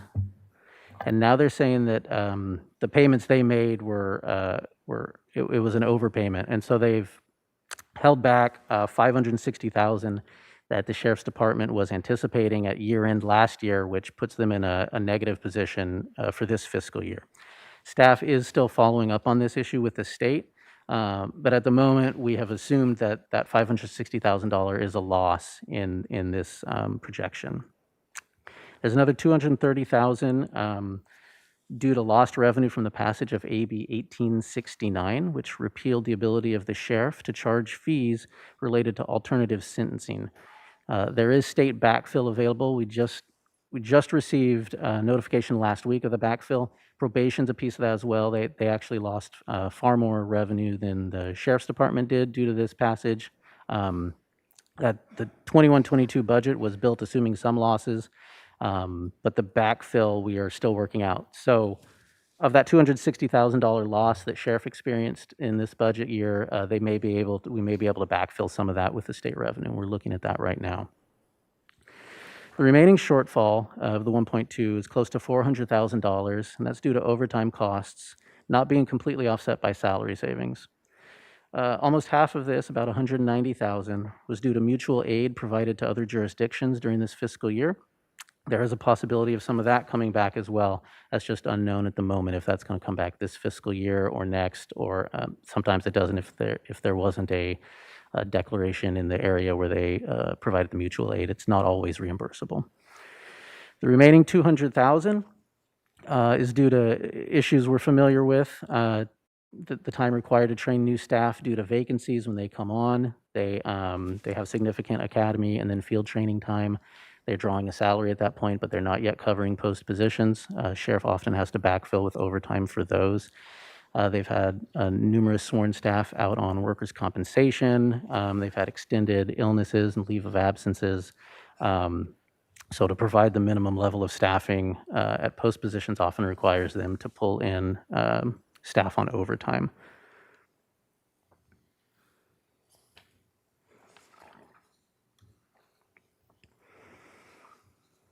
The probation department is projecting $1.8 million positive variance. It's 2.4% of their total budget.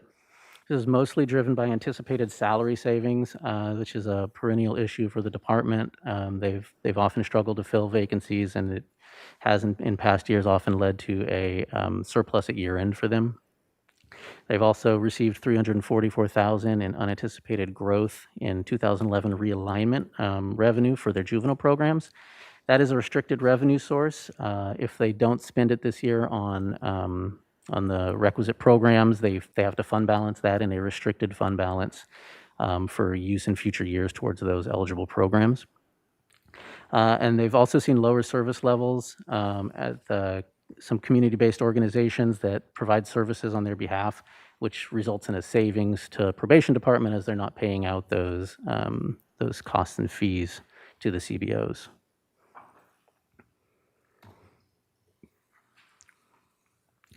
General Revenues Department, we're projecting $1.6 million positive variance. That's 0.5% of that total budget.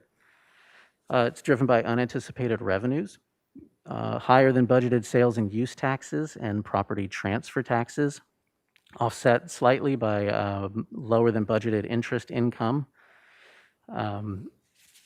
Cannabis cultivation and retail taxes are also projected to come in $3 million lower than budgeted. And the cannabis team is bringing their Q1 report next month. They're working right now, and they'll provide a lot more granular detail on the projections that, or the data they're seeing that's driving this projection right now. But $3 million, at the moment, if it comes in $3 million under revenue, there is a $3 million carryover from last fiscal year, unallocated, that is in that fund balance, and it will essentially absorb that. So at $3 million under budget, it will not yet impact the allocations we've made this fiscal year, neither the $4.7 million prudent reserve we've set aside or the actual allocations out to departments on programs, both ongoing and one time.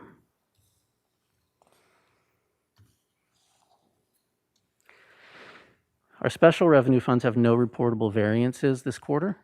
And as a reminder, special revenue funds are required to end the year balanced.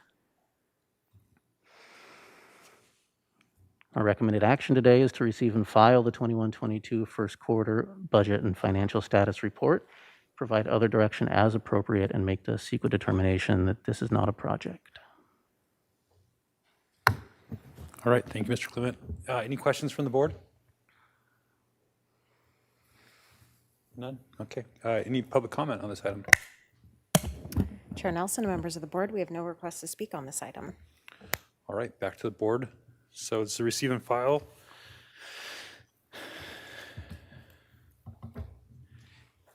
Anybody's got anything here? Supervisor Slavinino. I'll make a move to receive and file. And the A, B, and C, right? A, B, and C. Second. All right. Any further discussion? All in favor signify by saying aye. Aye. Motion passes unanimously. All right. Well, thank you, budget team, Paul, Nancy, Jeff. This concludes our meeting for today. We are now adjourned to Tuesday, December 7th, 2021 in Santa Maria. Thank you.